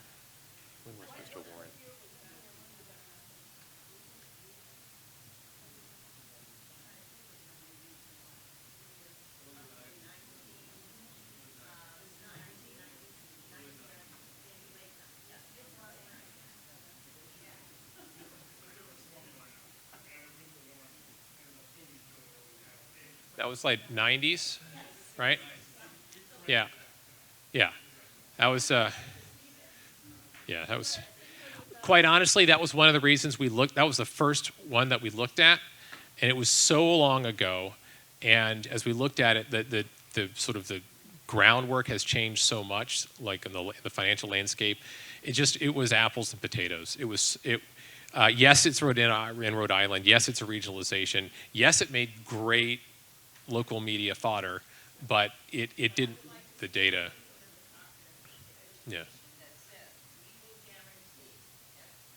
yeah. Well, and we have that, and we can show what some of those are. So, yeah. Lynn.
Good questions.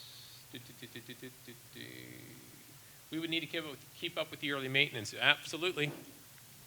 And what I can tell you is that for a couple years back, I had a very large client. That's 12.5 million square feet of schools, 100 and some odd schools. And they're going through a multi-billion-dollar bond program. And we looked at the operations for their legacy schools over a long period of time versus their newest schools. Their schools built in the last 20 years were 1.5 times more efficient than their legacy schools. And so when you're looking at the maintenance, ongoing maintenance, you can fully expect that for the first 20 years, your major maintenance needs go to the floor, because in 20 years, most of your major systems hold up just fine. And your ongoing O&M, operations management, energy, and all that expenses are going to go down. It's just the legacy buildings are just, they're energy hogs relative to new ones. Sir? My question was, has anybody done, because I didn't see it included in your previous, I think it was labeled as unknown Middletown. Yeah. Building investment. Has anybody done that expense to say, what is it going to cost the average taxpayer in Middletown to either just keep maintaining it the way it is, or to build one, at least one school? What is that additional cost to a resident of Middletown if this doesn't go through? What is that going to cost? I can tell you that you were actually the next question I was getting up here. The 80-some million, 87 million in what you would pay for the total investment, 664, is about the cost of replacing the high school. Order of magnitude, middle school. So it's like you could get a school or 3 is the simple math that we looked at. So the reality is that if Middletown decided to not join, and they could still have a similar cost if they built a new high school. You could have, it's a 1 for 3, 3 to 1, on a rough order, That's right? okay. I'll be honest with you, I am very nervous. I look at all these new buildings as a Trojan horse. It's pretty, it's very inviting, it's let's bring it in, but the devil's in the details. And the details are inside of it after we open it up and how it's gonna work out. And I have to agree with the nervousness of how are we gonna know who goes to what school, how are we gonna know who's gonna teach where? Are teachers gonna be able to jump from school to school? Is it gonna, how is all these details just make me nervous? I'm a parent from Middletown who is not pleased with the quality of the education my 3 kids have gotten, but this makes me nervous, not know. At least I know where I'm going. I gotta agree with you, as a parent of children in Newport, all I'm hearing is could, can be, it's possible. Sure. You can assume, but there's nothing concrete saying, no, this is gonna happen. No, if we get this will happen. So for me, that makes me Sure. nervous, because there's everything is funny, and I'm a gambler, I love to gamble. But I like my other odds, I want what's gonna happen if it's the other side, and I'm not hearing it. Well, That can happen, that's, and that's the truth of it. okay. And I'm a terrible gambler. But you're right on this pure fact. You are creating something new. It is 2 to 1. And the way that I think about it is the questions that you ask about how the one regional district will operate are the very questions that you ask of how your individual community school district will operate moving forward. It's just that you know who your elected people are, you know who your superintendent is. Like, it's a little bit more familiar, right? But it's the same questions. How am I want my kid to, I have a lot of kids. I have some kids who are destined for the theater, and some are destined for a lab, and some, they're going to be destined for something, I know it. And it's just a matter of within my own district, what are the choice options? Where do I go? What are the best opportunities? It's the same questions we ask of every parent. It's just now we're asking it in 2 towns with 2 sets of feeder schools and not just 1. So yeah, there is an inherent unknown nervousness that comes with it. And I'm not a sales guy. I don't do PR for school districts. I do planning. I've never done a vote yes campaign in my life. That's not my thing. And so I'm kind of here just to present, this is what we know. This is what we don't know. And here's what we think is possible. And really try to hammer that the question for November is, do the sum of all in my head provide a better long-term context for the kids of this region, including mine, yes or no? And that's the question. If you think that yes, the long-term context is more beneficial, then you vote yes. If you think no, then you vote no. And that's just the nature of this question. The particulars of now how do we operate would come after if the long-term context, if the direction is in a direction you think it should go or not. There's two separate questions, and that's just the nature of the beast, and it's how it is in all of these, ma'am. So asking your professional opinion, you showed us use cases previously, and I believe in each of those, there have been some combination of schools in each of those use cases. No, By our, but okay. my concern is we call this regionalization. I'm not against regionalization. I came from a regional school in South Carolina, there were 15 high schools, it works like it works. This does not feel like regionalization. This feels like a combination or elimination of some administration, but to regionalize to get these reimbursements. I believe that the best possibility for our kids would be if eventually we did combine some schools. But the way that we are doing this right now, there is not going to be a combination. We have a brand new Rogers High School, we're going to have a brand new Middletown High School. And so it creates those concerns of issues of school choice and where is my kid going to go, and especially in terms of like equity and us against them. And I think we're creating that by not doing regionalization in the right way. Do you feel like you should be saying to folks in the different towns, like, why are we rushing to build all of this brand new Middletown stuff when there could potentially be a better way to do it? I have yet to work with a district for whom the timing is perfect. For any kind of academic plan syncing with a facilities plan, syncing with a financial plan, syncing with a broader community plan, there's always something out of sync.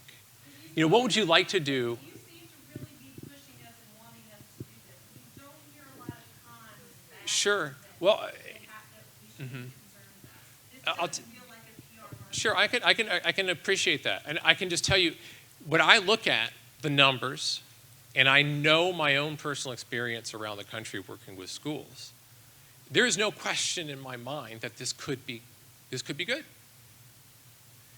There's no question in my mind that it could be turned south, but my words were chosen very carefully.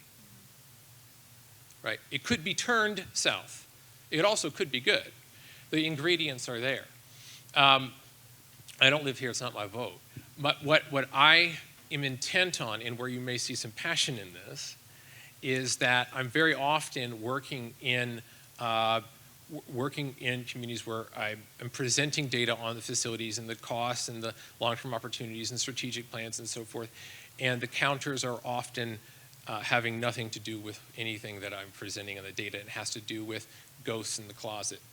This happened 15 years ago, and now we don't want, they don't, we, us, them, all that stuff, right? That's the kind of stuff I get a little squirrely about, because those issues, those are our adult issues. And this could be good, and it could be turned to not so good. And so that is the bias that I have, pure and simple. I think the numbers are there.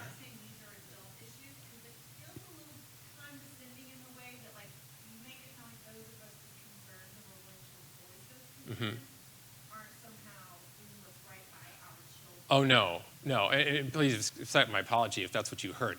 What I'm talking about is like, the school districts are operating in the geographies that you operate, the towns that you operate, the populations that you operate are not far enough apart, big, enough differences, big enough to make this unwieldy and unworkable.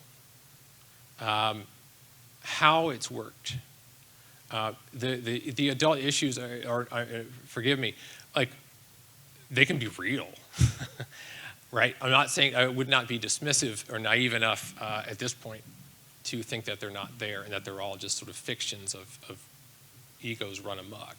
They could be, but that's what they are, because the fundamentals are there as I see them. So I hope I clarify that a little bit. Sir.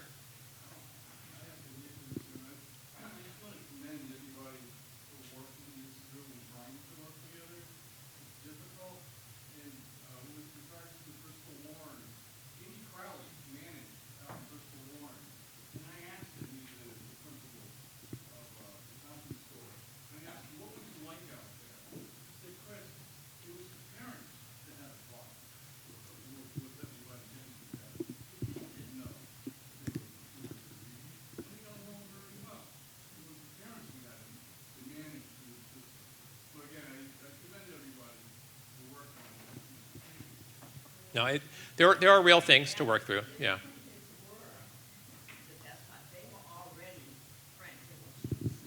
Sure. Yeah.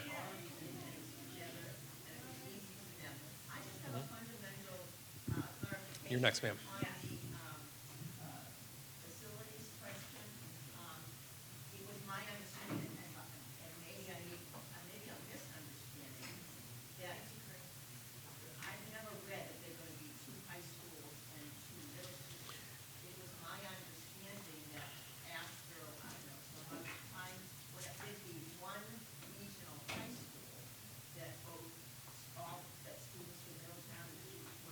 That's a possibility, but it's not.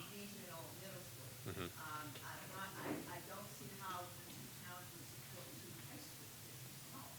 So in time, the short question, and maybe this goes to a related question on timing, and you are absolutely next.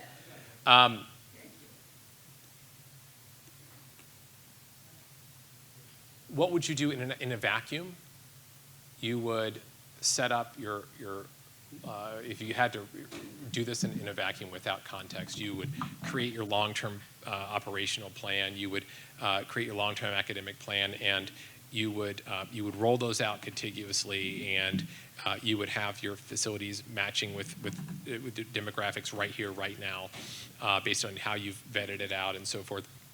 And the reality is the way the funding is working in this state at this time, this state has a clock on $500 million to invest, and you currently came up with these plans to address your respective facilities needs, and those plans are in motion within a time frame that at the moment they are what they are. They're not going to combine now. However, there are certainly, once that regional district takes over, they have full authority to rethink it, to look at repurposing buildings, to look at the long plan. They could do that. That is completely within their purview.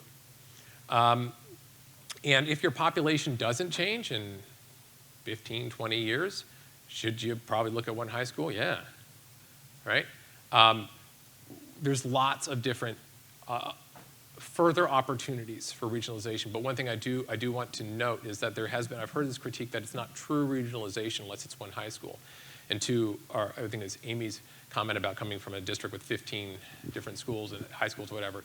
That's just, legally that's not accurate, right? Regionalization is the combining of administrative and governance authority, which this is. How it's done at the building level is an operations question. And the district would have the authority to change that from day one, moving forward, should they so choose. I think I'll leave that, and you've been waiting patiently. Kristen. And I don't really have a question, just more of a comment.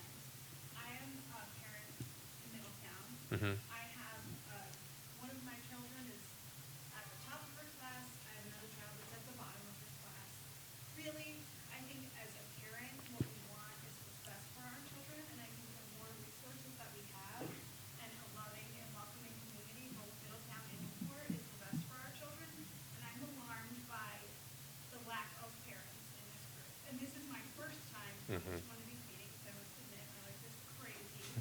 And here with my bosses, who I'm pretty sure isn't the most ideal of parents. But it's like, that's what I'm most upset about even tonight, or Mhm. today, this afternoon, is that where are the parents? You know, Could you? that's a quarter of our, you know, and I can see what you're saying, sir, in the back, about the parents being the problem and not the children, you know? And it's like, what's that effort? What do we need to do to get more parents here? You know, because I think everything that people brought to the table was valid and, you know? I want I to think- address that, if you don't mind. I'm Yeah. sorry, Jesse. Let me just address that. So we do understand this is summertime, and it's been very difficult. A lot of people are doing their thing in the summer, so we are going to have September meetings. Yeah. So once we're back in school, those dates will go out to be able to make sure that both communities are aware of more dates to be able to increase the participation. Because we do understand that the hours aren't necessarily the best summertime. I mean, I know it's going to impact sports and things of that nature when school starts, but I think there needs to be a lot more information out. Like, we were at the beach this weekend, and we were in a group of, like, probably 12 Middletown parents, and there was, like, utter confusion amongst the group of 12 parents of what well, this once was we and can what start was happening. emailing, we can do mass emails from the schools, which I'm hoping that Newport will do too. We'll do mass emails from the principals so that all the families are getting it at the same time. Right now, that's not, is set up yet, but that is the plan. Correct me if I'm wrong. No, guys. that's The plan for September meetings, that this will go out as soon as school starts. Everybody will get this information in their email, in the email system of each school. And I Sorry, think Jen. that would make, like, the parents more comfortable and, you know, like, I think, well, I want this to pass, so it's like, if that's the path that we go on, I think that would promote more positive feedback and information just for, you know, part of the, thank you, part of the strategy, like in terms of once the fall gets around, is to going out to different groups for these meetings, and just having like the all call, but actually going to different groups and different groups as they're currently meeting. right, I've got a 9-year-old and a 2-year-old, it's like, I'm invested in the community, whether it's, you know, and it's like, I think that's where your passion lies, and I think that, no offense to anybody that's here, but it's like, I think, you know, you all here, you're educators, we're here for the children, and it's just, So, you get a lot of push that way. so thank you. We just time check, just so we're cognizant. It is 12 after 5. So. People from Newport will have to leave, we have a school building committee meeting, and we have to take some votes on. So we're going to, okay, some of you have to leave here in a minute. The next set of questions is about governance, and I thought, so maybe we could cue on that, if you don't mind holding comments, and then if it's not addressed here, just go ahead and shoot. I'll be honest with you, I got cut off the same way the last meeting I attended, and I want to answer this question, Amy, because I feel the same way. It's all positive, and if you're not for it, it's like, correct me if I'm wrong here, the Department of Education asking people to come and facilitate this. No, the towns. The towns? Okay. No, the department did not. No. I really, because I've asked the question, why is the state so in a hurry to get this done? Because if it was coming from within the town, it would be the other way around, it wouldn't be as much confusion. And I think that's. Ride in here, where's Ride? That would be great to have a person from Ride here. Yes, and we in Newport, Middletown has had to come to their school committee meetings, and Newport is looking into that, setting up a date. But for the public. But for the public too. He was, I believe, your director from was supposed to be here today, and he had a conflict, so that's why he's Yeah. not here. Yeah, sure. I'm sorry to cut you off.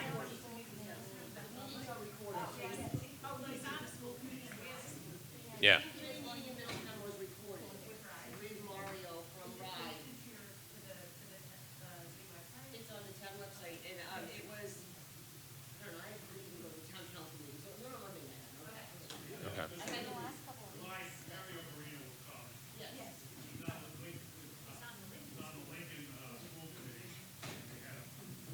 He was planning to come in, yeah. Okay.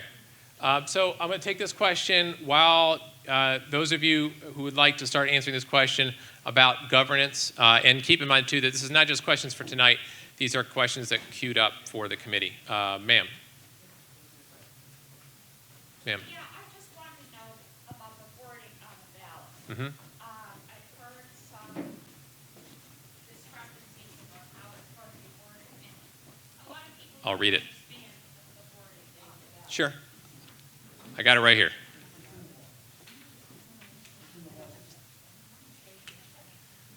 So as you're answering this question up here, I will flip right to the wording and read it.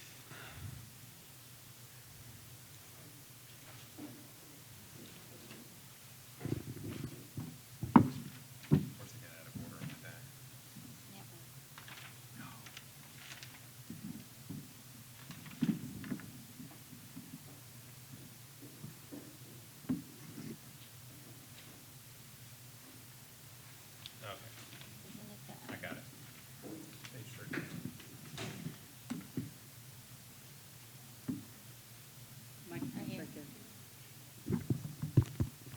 All right. So the language is on page 13 of 15. It's not quite 30. And section 21. The question shall be omitted in substantially the following form. Quote, shall an act passed at January 2022 session of the General Assembly entitled an act authorizing the city of Newport and the town of Middletown to establish a regional school district and providing for state aid for school housing costs at school housing reimbursement rates for regional school districts which, including incentives, may exceed 80% of debt service for expenditures eligible for state aid, be approved. That is the language that is in the legislation. A vote yes is a vote for the authority to establish. Yes. Yes is yes, no is no.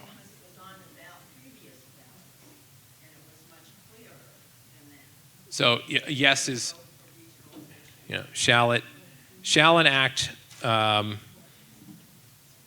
this act be approved? Yes, ma'am. That's, substantial similar form. Mm-hmm. It says substantially similar form. Yes. Yes, sir. That's correct. Okay. Special ed is a really big concern. Yes, it is for many parents and how we merge to support students in both communities. What will happen in special ed regionalization? Great questions. And I'm going to go back to my fundamental response. Is that this is one of those operational questions, like what do you do with this department? Special ed is always a top concern of any community I work in. Special ed, pre-K, career tech are always neck and neck on top concerns. Particularly special ed because of we're concerned about our most vulnerable kids. And as you'll notice the theme, I don't have specifics for how that would work. Part of the point of this question, again, is to tee up what needs to be solved for in a transition committee. But I imagine no scenario where special ed is a target. I can't see any scenario based on my experience where there's anything but significant concern and focus therein. Is there a professional consultant that will work with the transition team? That's not up to me, but I certainly would recommend that there be some assistance to facilitate in some respect, one way or another. People are concerned about the majority of the finance committee, and depending on which town's majority, they could not fund appropriately. Yeah, so this is the checks and balances trick that is in the legislation. That's why the finance committee has the fourth of the opposite town as the school finance committee, and so that there is equal negotiation. And there's not a, it's not possible in the committee structure as it is for, for something to be railroaded through both committees, because it is set intentionally to be a check and balance for equal representation. Will new regional finance committee be the final approval for all school budgets? That is the approval for the district budget as in legislation. So the finance committee does have that authority. Is the representatives 311, is that fixed, or that can be that, or can that be increased? If it could be increased, that would be outside of the current legislation, but it is currently, that is how it's fixed right now, is 7 and 7. Okay.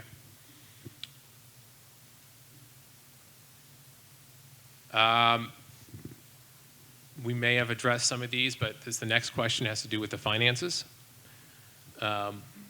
Meet questions regarding the financial impact. They are inherent in a lot of the questions of choice and special ed and career tech and so forth, but something specific that you would like recorded and addressed, please put it down.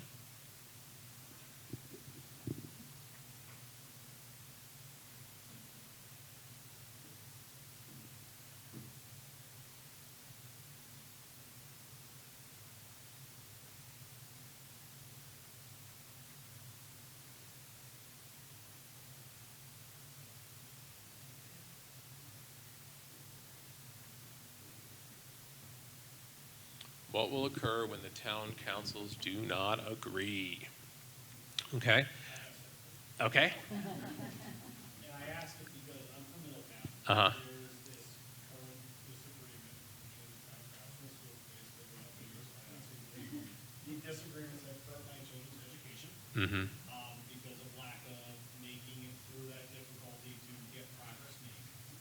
I understand that there is a governance board, but in theory, what's people's opinions of, let's say, one town council is not happy with the way that the school, that the school district went, but the other one is okay. Like, what, has anybody thought out just the political issues that could arise from that? Because I live in a town where it's just a problem. You might be able to push through a budget because there was an election, there was a vote, but what would be the town council's opinions and actions? Because if we do, we get pretty personal about it. And how would it go if Middletown doesn't like something, but Newport likes it? Okay, that's the rule. That doesn't mean everyone gets along, or how does that? I mean, I want to see it work, I'm just curious. Set up with a balance, 3 representatives from each community, and then there's a floater, okay, from the school committee. Also on the finance committee, the same deal, 7 people. But whoever is put as that 7th person on the finance, the opposite community. It was the opposite way. Whoever voted in the school committee first. So there will be a balance of. Yeah. There will, but I can see the town council suddenly becoming the AKA for the school committee. They can't. So what happens is this, after the election, the school committee is elected. Does that have to do with finance yet? School committee is elected by the 2 communities, 3 and 3 and number 7. So for example, say the first election in 2024 for the new region, if this passes, the regional board is 3 Middletown, 4 Newport. Automatically what happens is you have a town administrator, city manager, 2 town council members from each community, that's 6, and the number 7 is, I forgot how number 7 is from Middletown. I get the mechanics of it. But the school committee would have. I think I can address your question. I Right. get the Yeah. mechanics of it, and it makes perfect sense. Uh-huh. My question is, that doesn't mean that it's gonna be, I guess I'm just, because there's been such an issue in Middletown with the town council wanting to give more money, because it affects other programs within the budget, or whether they don't want to increase property taxes that much that year. What kind of a stress is that gonna, underneath the current system, and is there a plan to try to address that? So Because that we finance can- is not elected, correct, it's assigned. It is appointed. So this is how, maybe Jesse, Let's say the Middletown Town Council, we only want to raise property taxes this much this year. Mhm. Yeah. They would have. They would be overridden by the school committee now. No, they by the Yeah, finance. they would be overridden by this school finance committee. Correct. In the finance committee. Well, Yeah. there's two members on the town. But that doesn't mean that if the other school. Do you have this slide? I guess what I'm trying to say is that right now, if the school committee in Middletown had more authority. Yeah. And there was But you someone else had on the it. other side, it would, it's an interesting scenario to think about, that's all. Jesse, I think let me see if I can, the politics question. What I foresee based on how this is set up is that the, yeah, that's a nice picture of our dog, isn't it? Here we go. So right now, the contention would be within each city or town council with their school committees and the populace at large. Right? That feud, any feud or arguments or back and forth, would essentially be transferred between these two bodies to negotiate. So the town and city, Middletown and Newport, appoint 2 members, and then you have the city manager, the town manager, or designee. So they all come in, and then you have your floater, as was put, right, who balances this out. And they have approval over the budget. They get to set the target for the capital program, the buildings, and the operations, and not just the target, but the strategies to achieve them, in terms of the whole portfolio of schools and so forth. So then they've got to negotiate to a successful resolution between the two bodies, of which there are council members directly on and or appointed to this body. So get your popcorn.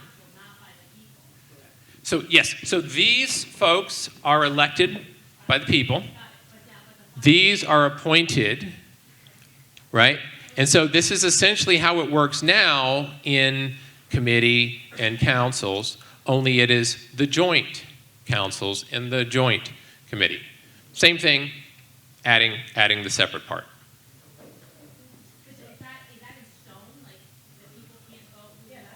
That's in the legislation. That's in the legislation. So, and it's the same, again, like you think of it, how it works now, mechanically you're elected officials, working with the town council. It's the same thing. Yeah.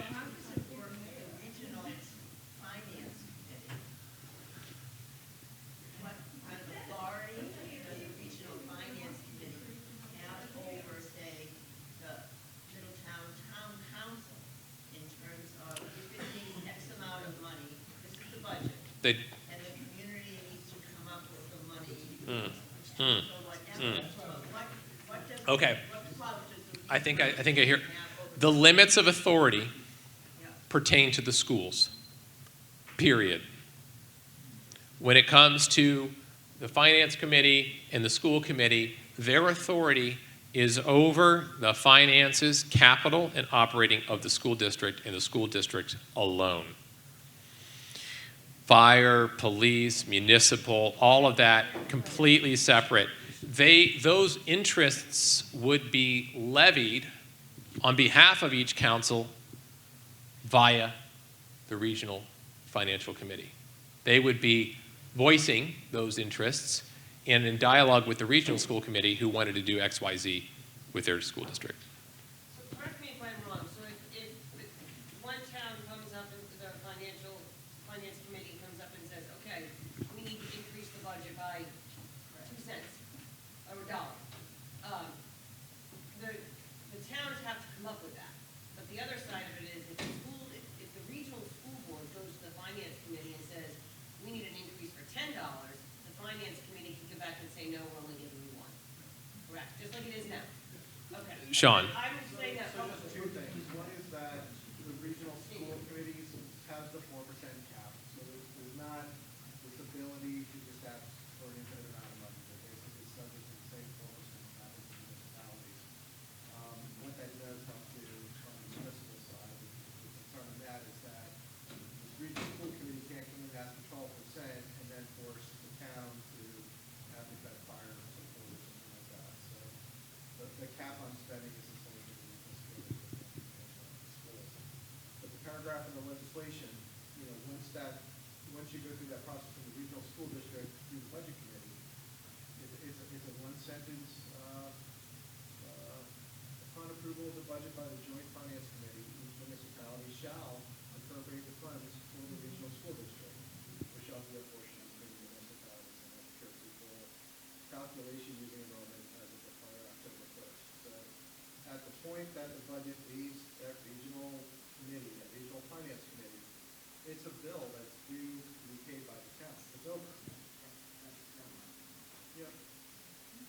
Okay. So I think to Justin Gardner's point, a lot of that animosity that's happening on that town council dais with the school committees. The town council, there's that representation on the finance committee, but it doesn't continue after that in the budget process. And again, going back to my first comment, you're not going to get a bill outside of that 4%, levy process. So you're not having to necessarily, unless there's one of those valid reasons, cut municipal operations to fund education. So it does balance out. And then just note of time, we are at time, but I'm going to answer this question. I'm going to address this question, hopefully. And while I put up the last one here, the questions here, the comments here were really about what would happen if the towns don't agree. I think we're starting to address that in the comment about some reinvestment in education. So I'm going to put up the last question, other than the other one about academics, because that was the one that had the most comments. And if you can stay another minute, great. But understand if you need to leave. Ma'am. And then this whole thing is decided by the number of enrolled Middletown people and the number of enrolled Newport students in Middletown. Yeah. You've got a full pie, but there'll be some slice. The allocation based upon the student population. Per pupil. Only, not how many Newport kids have special ed and Middletown kids have special ed. No, ma'am, because those. In Newport, they have more than ELL needed in Middletown. So, is that correct? So if there is a dollar that's identifiable to a Newport student or to a Middletown student, so Newport gets extra money at Newport Middle School for students, Middletown gets a lot of money for Navy kids. Those dollars that are identifiable to the student will end up staying within that community to offset the cost of educating students with special needs. And then after whatever's left in that pie, that gets attributed per pupil to each community. And then as was discussed earlier, the number of students is pretty balanced between the two. I mean, Newport population-wise is a little bit larger, but when it comes to the students, that's fewer students. So, but there's two parts. One is, yes, it's a proportional share of expenses. However, there's that credit that goes on the top where, again, if there's a dollar comes in because Sean has a special need and because of some sort of challenge I have, then that dollar goes to Newport or it goes to Middletown. Yeah, but the base funding is based on the student per student, just how it is, and but dollars that need to stay with the student because of categorical needs stay with the student. Yeah. Okay, I know we're running out of steam, but there's plenty of cookies. Let's just have a soft close here. As an outsider here, a facilitator, I appreciate the good questions, the humoring of any of my missteps in this or previous conversation. So thanks for bringing those out, asking tough questions. When the survey comes out, it's going to be passed about. Please, we would love more than 350 people to take a survey. Please pass it around.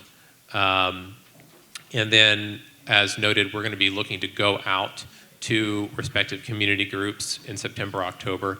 So just be on the lookout for those opportunities to engage. And then if you're able to stay and want to type some things up here about the academic questions, feel free. If it's time to head on out before the next squall rains on you, feel free. But we'll just kind of have a soft close at this point. Thank you.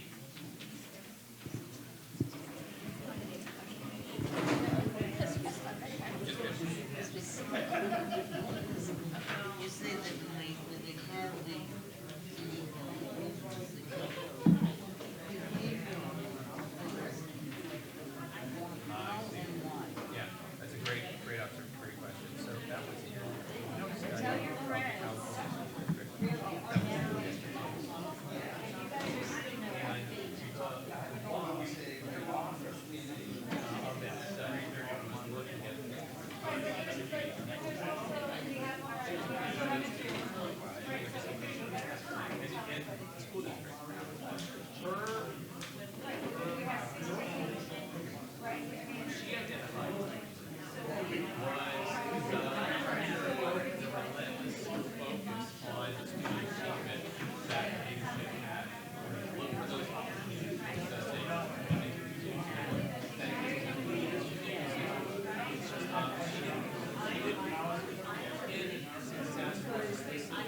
Good evening, everyone. Is this on?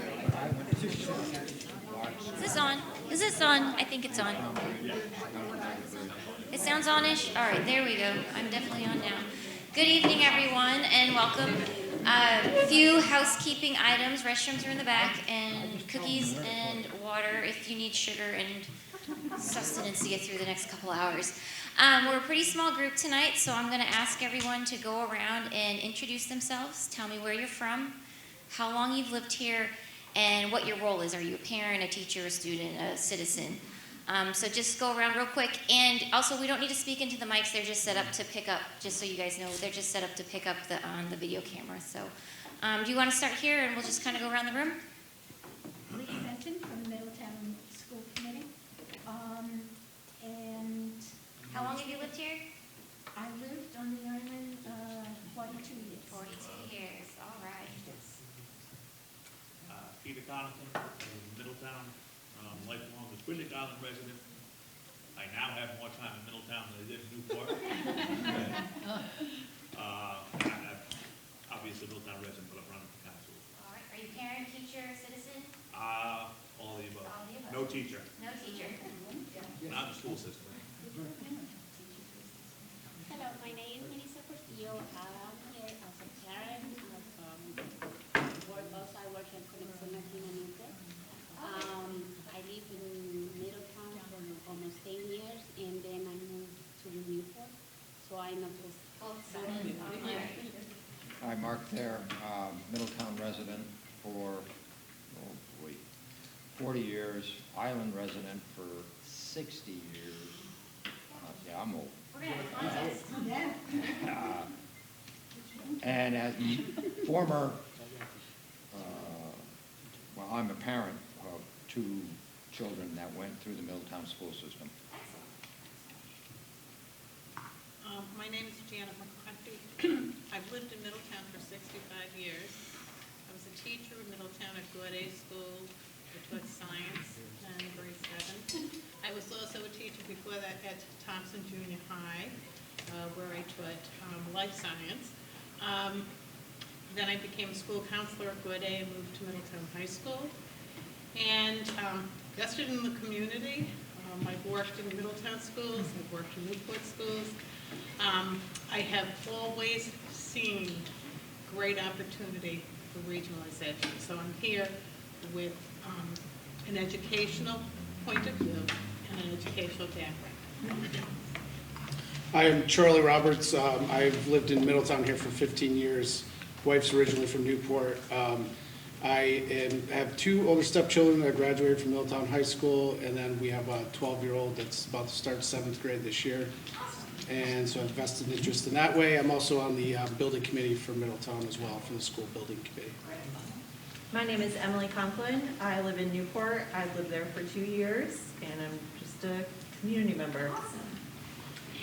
Paul Upperman, live in Newport, been there for 15 years. I'm a vested community member and somebody who may end up have children in the school system in 20 years. Yeah.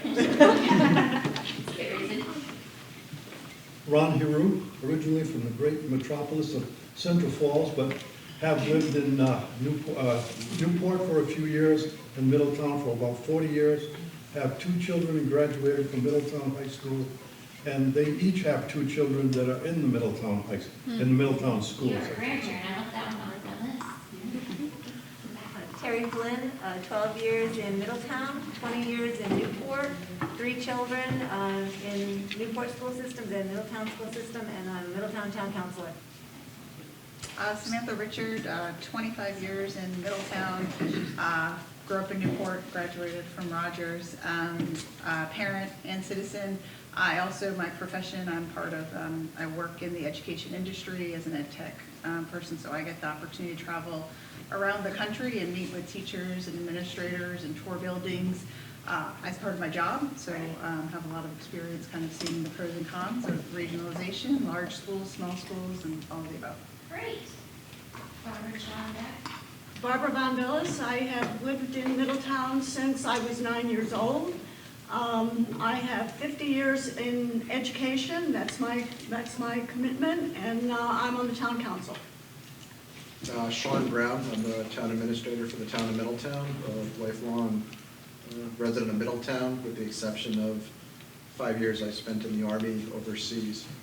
So this is home. Bobby Larry, member of the Newport School Committee. So I was born and raised in Newport, and I served time in school and service. I brought my passport with me to come to Middletown.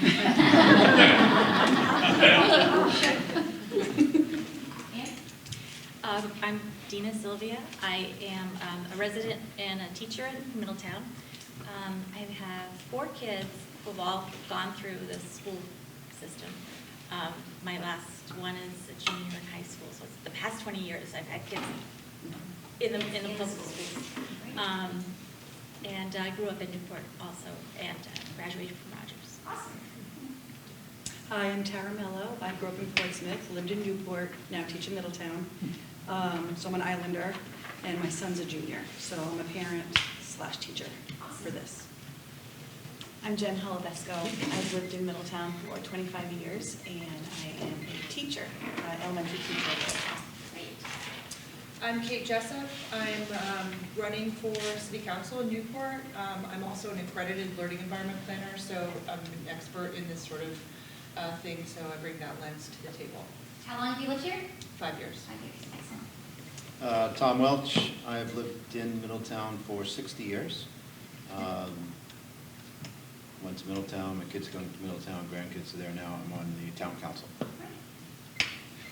Sue Shank, lived here all my life in Middletown, graduated from the Middletown Public Schools myself. I have 2 adult children that graduated from Middletown Public Schools, and I had a lengthy 40-year career in health and human services and provided programming to families in both communities. Excellent. I'm Bill Rivera. I lived in Middletown 48 years. I spent 6 years on council. I was chairman of the stock committee, fighting to get the toll discount bridge, and we were successful with the help of Palmer, J. Edwards, and Teresa Powell. Kathy Merkel, I've lived in Middletown 45 years, put 5 kids through the Middletown schools. Unfortunately, my grandchildren live elsewhere, so I'm just here as a community person. Woodall Palmer, State Senator for Middletown, Little Compton, Tiverton, Newport, and I'm now a Rhode Islander because Saturday I started my 40th year. Oh, great. We have a lot of long-time Islanders here. I am not a long-time Islander, I'm sorry. I do love to come and visit, though. So if you're new to these meetings, welcome. If you're not new, welcome. It's going to be similar to what you've seen before, but a little bit different. We have a little bit different format tonight. It went really well in the previous session, so hopefully you guys will like it as well. So we'll go through quick introductions. I'll talk a little bit about the legislation, what is regionalization, the timeline, transition team. We'll highlight the case studies from last time, so if you were here, we're just going to touch on them real quick. The survey results from June, just touch on those really quick, as well as the new survey results from July. We're going to present on the FAQ, so we're going to present, but then you're also going to have an opportunity to ask questions later. So we're going to present on what we feel are the kind of most asked questions. A lot of the information is similar to what you've seen before, but a little bit different. Then the live polling, that's going to be your opportunity to ask questions. And if we have time, we'll get into small group discussions similar to last month. If you were here before last group, we did not get to the small groups, but we kind of will do whatever makes sense for this group. My name's Jessica Goodell. I'm a director at Wolpert, and I've worked here in Rhode Island on and off for probably the last 7 years. David and his team, as well as myself, we led the facility condition assessment and statewide master plan back in 2016-ish. So I like to come to Rhode Island a lot and visit you guys. So I'm kind of project managing this, herding the cats, and helping folks kind of get this done. David Sturtz and Susan Miller are here from Cooperative Strategies. and they're K-12 educational master planners, and they work with school districts similar to this around the country, large and small. So this isn't terribly new to them. And Susan is from Rhode Island, so we brought a sort of local with us, sort of local. So why are we here? I know everyone's here, they want to better serve the student, whatever your opinion is on the matter. We are all here to serve the students better and give them better educations. And I know that's really important to everyone here, so really keep that in mind as we go through this. The real focus is on the students tonight.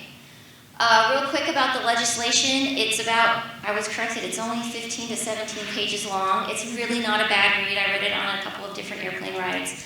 And it's not too bad to read, honestly. But it does outline that you're eligible for 80% statewide reimbursement. The regional district is a separate entity. Educational costs are proportioned based on the number of students. So Middletown pays for its portion, Newport theirs. Your school systems are roughly the same size, so it's not a huge difference in that slice of the pie. And state and federal aid already accredited to those students, and those towns follow that student. So if you get $1 in Middletown because your student is eligible for that dollar, it stays with Middletown. The legislation also outlines how this would be governed. It's set up to have equal representation from Middletown and from Newport. So the regional school committee is elected at large. You'll have 3 from Newport, 3 from Middletown, and then the 7th member is the next highest elected person, whether it's from Middletown or Newport.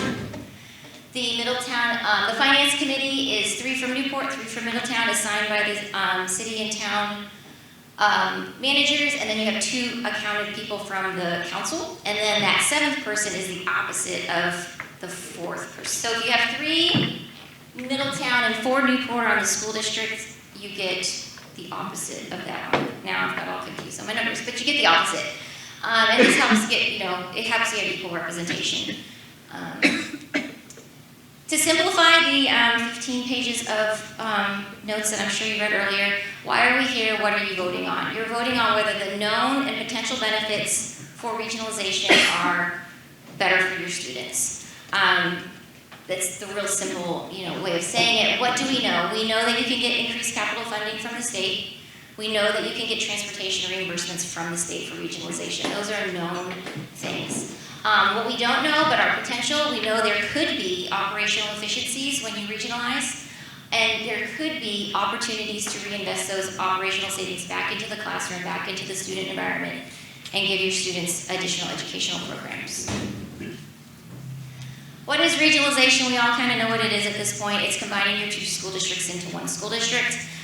It's a pretty long little timeline. We're here, we've gotten municipal approval. We're moving towards that November 8th vote, and that's when you guys will vote yes or no for this. Assuming it goes forward, we have outlined a transition team and how that process would work. David's going to talk about that in just a second.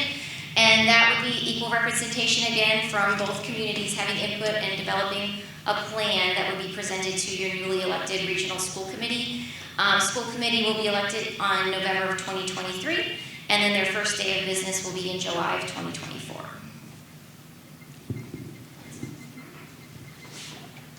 Good evening. So when it comes to the transition team, first go back to the election again. What the election is about, it's an enabling legislation that enables the town and the council to come together to create a regional school district. That's the vote. And if you have any questions, particular elements of it, I have a copy here and we can go through those. And that district then would take effect July 1 of 2024. The elections for those school board members would happen in November of 23. The space between November of 23 and July 1 of 2024 would be solidifying the academic and operational plan. So back that up, and from January to June, you would be creating draft recommendations for those plans. Draft recommendations for operations, draft recommendations for academics. That gives those folks who would be elected in the following November, something to chew on and dialogue with during the election period, and then something to consider once those elections are decided. And so what our proposal was, and it was received well from both councils, was to create transition teams for operations and for academics That would be work continuously for 6 months, January to June of 23. You would work, and I'll go through what our recommendations would be for profiles of these committees and how they would work. But if you think of it, in essence, they would work in a series of sprints where for 2 months, the academic and the operations team look at the requisite data to their field, academic opportunities on both districts, scores, best practices, professional development, so on and so forth. It's basically rewriting a strategic plan because both district strategic plans have recently expired, so it's starting rewriting those, at least the bulk of them, the operations. Looking at transportation, facilities, repairs and maintenance, capital planning, what are the existing capital plans, how could they change in the future, why, what are the contingencies to do that, those kinds of things. They would work for 2 months on looking at the data and what are the questions that we need to ask of the data, what are the objectives that we're trying to achieve. And then there would be community meetings to vet the data, vet the questions. Do we need to add different questions? Do we need to look at more data, so on and so forth. The second sprint would be to looking at options from that data to achieve the designated targets that are set out in that first sprint of activity, and the framework by the operations academic. Then those options would go to the community for a set of to be vetted. I like this, I don't like that, benefits, challenges, all those things. That's the second 2 months or so of activity. And the final 2 months of activity would be taking the different options and gelling them down to a set of recommendations. So that's what we recommend, is that the teams work together over that 6-month period in that way.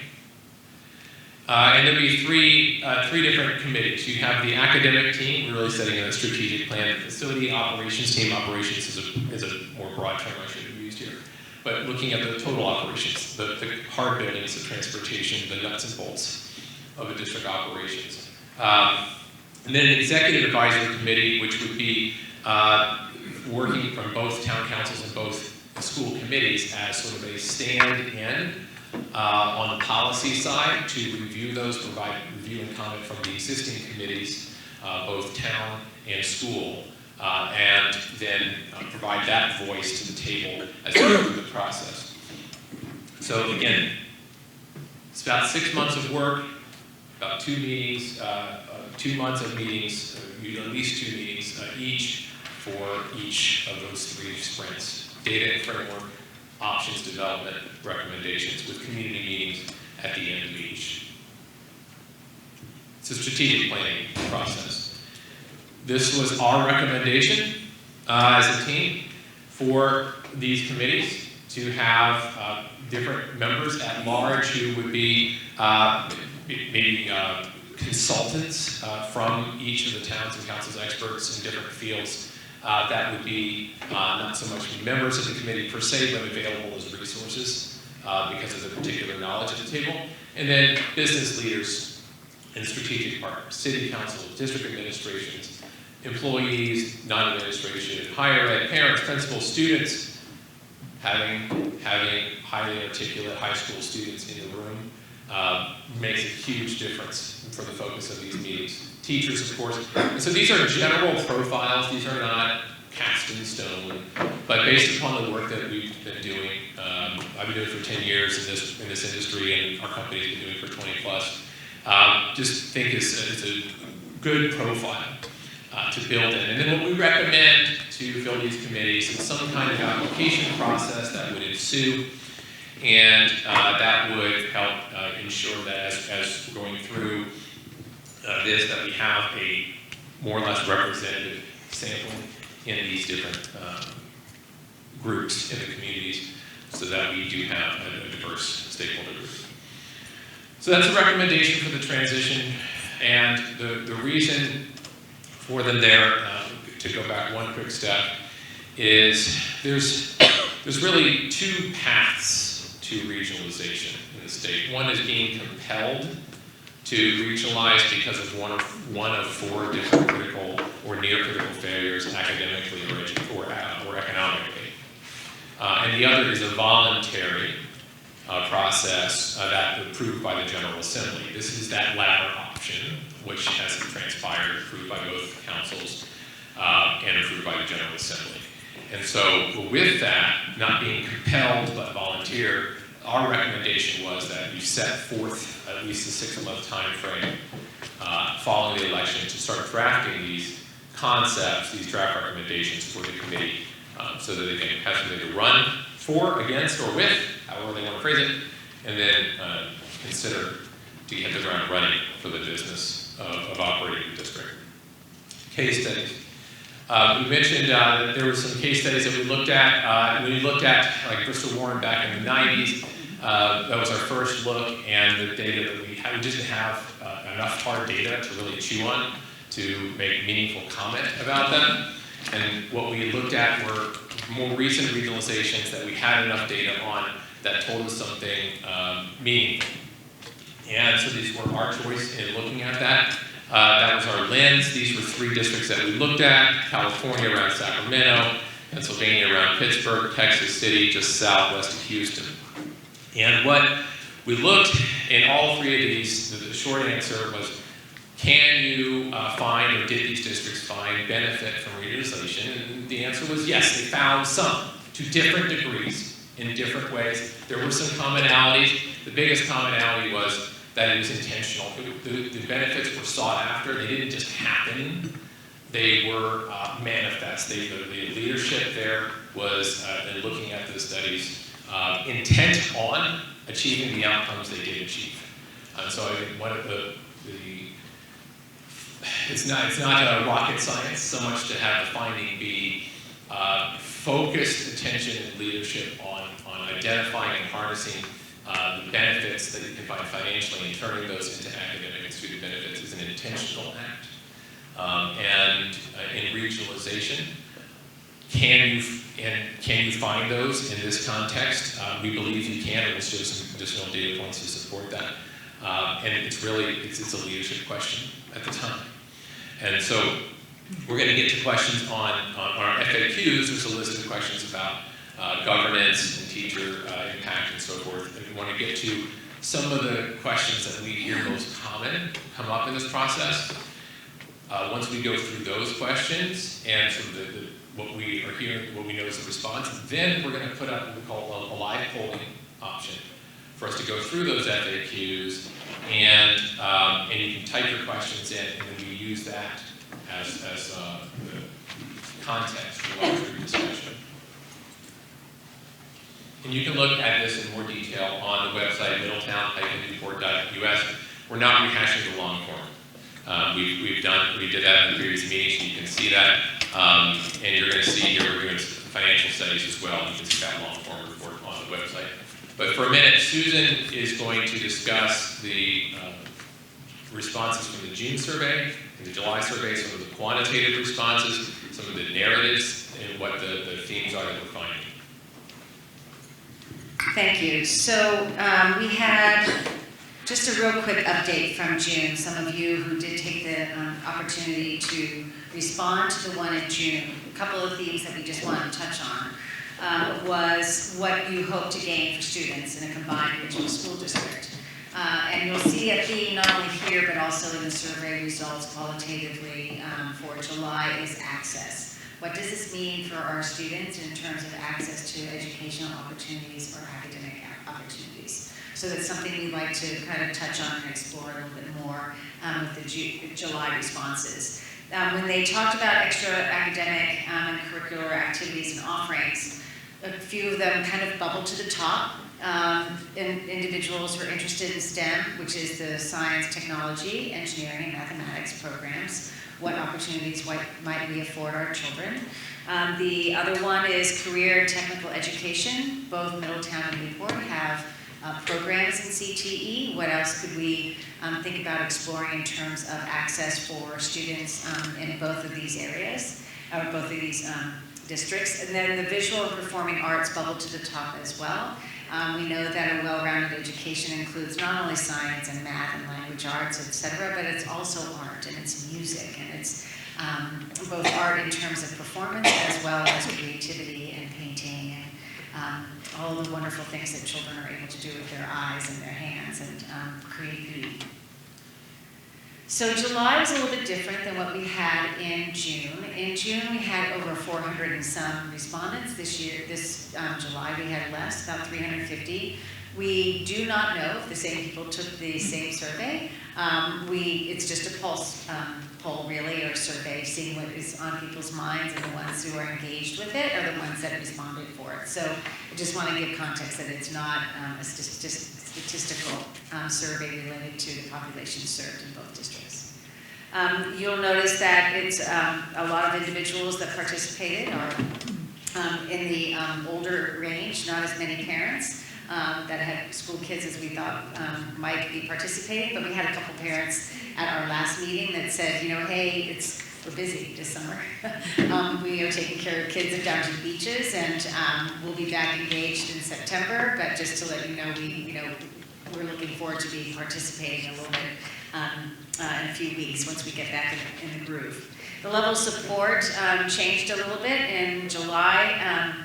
Or actually, that should have been the July ending, June one was 59% in support for those people that took that poll.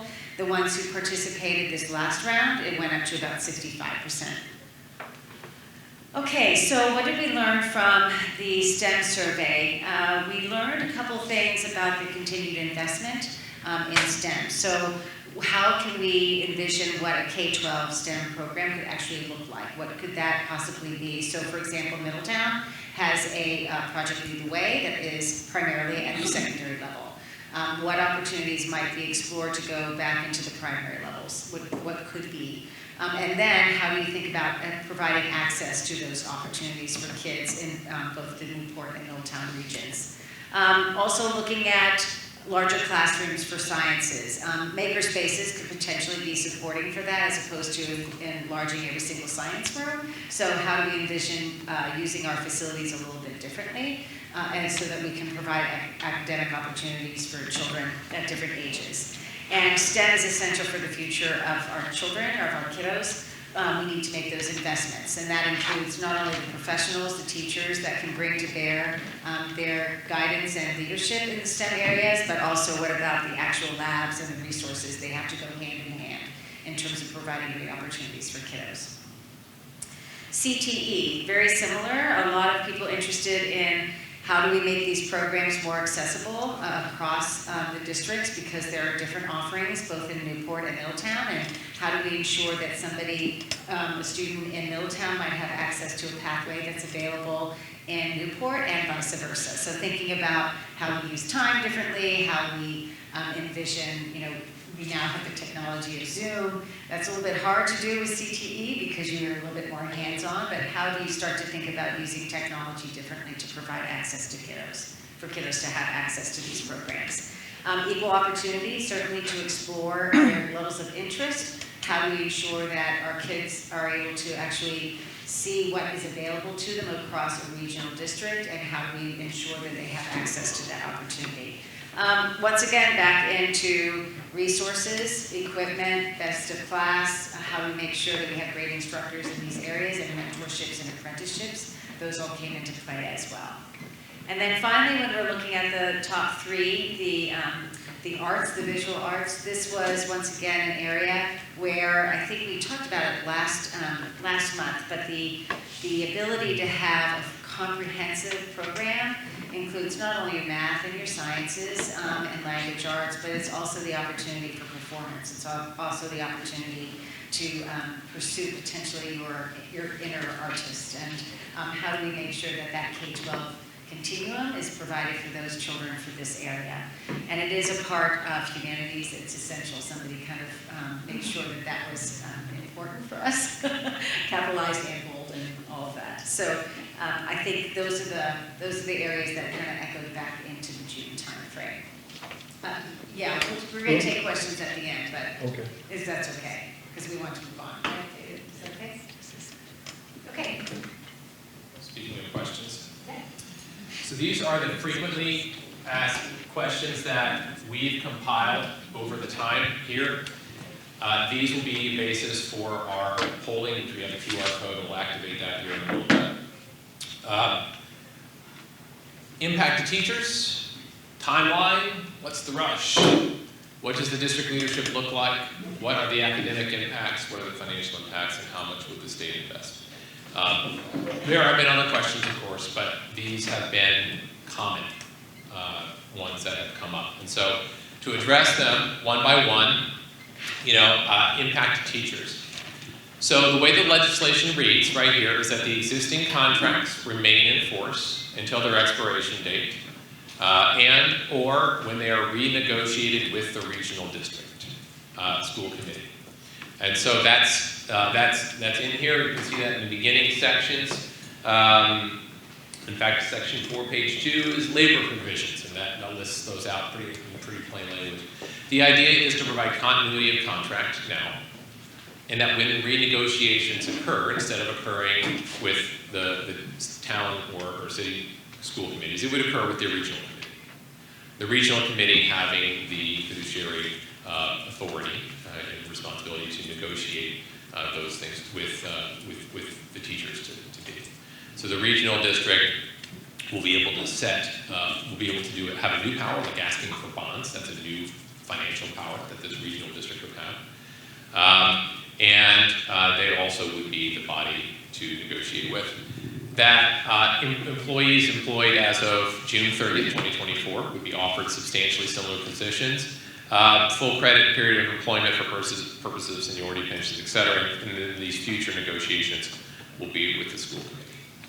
So the idea, again, stability now based upon what's signed. Future negotiations would be with that regional committee taking effect July 1, 2024. And we'll get into, ask further questions or comments to that respect when we do the live poll. What's the rush? So the big deal in terms of the legislation, again, this was voluntary. It wasn't compelled. And part of that was just purely looking at the opportunities that the state affords in its current building program and the timelines to take advantage of it. These discussions have been going on, as you know, for some time in the past. And, the time is now, idea is that some of these bonuses that make it that much more attractive from the community investment standpoint, from the building investment standpoint, sunset in the near term. And so starting now would enable you to take full advantage of that.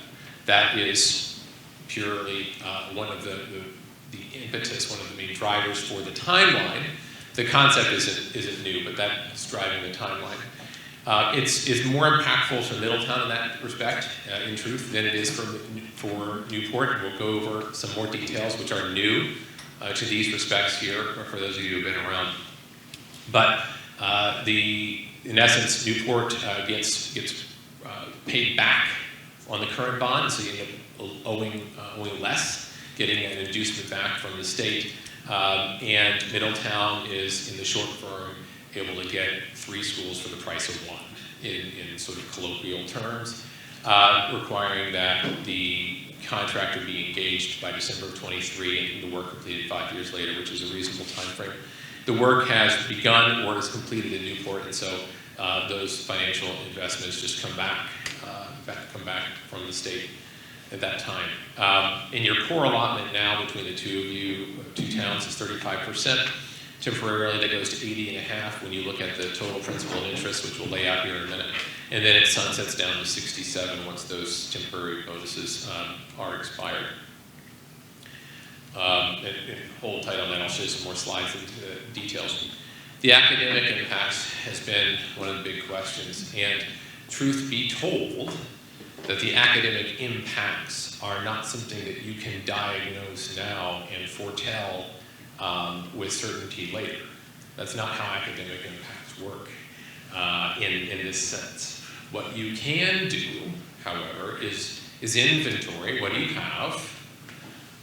What do you have here? What do you have here? What do you have in Middletown? What do you have in Newport? And the question really is, what are those opportunities? Other questions about guarantees and so forth, they're just not there.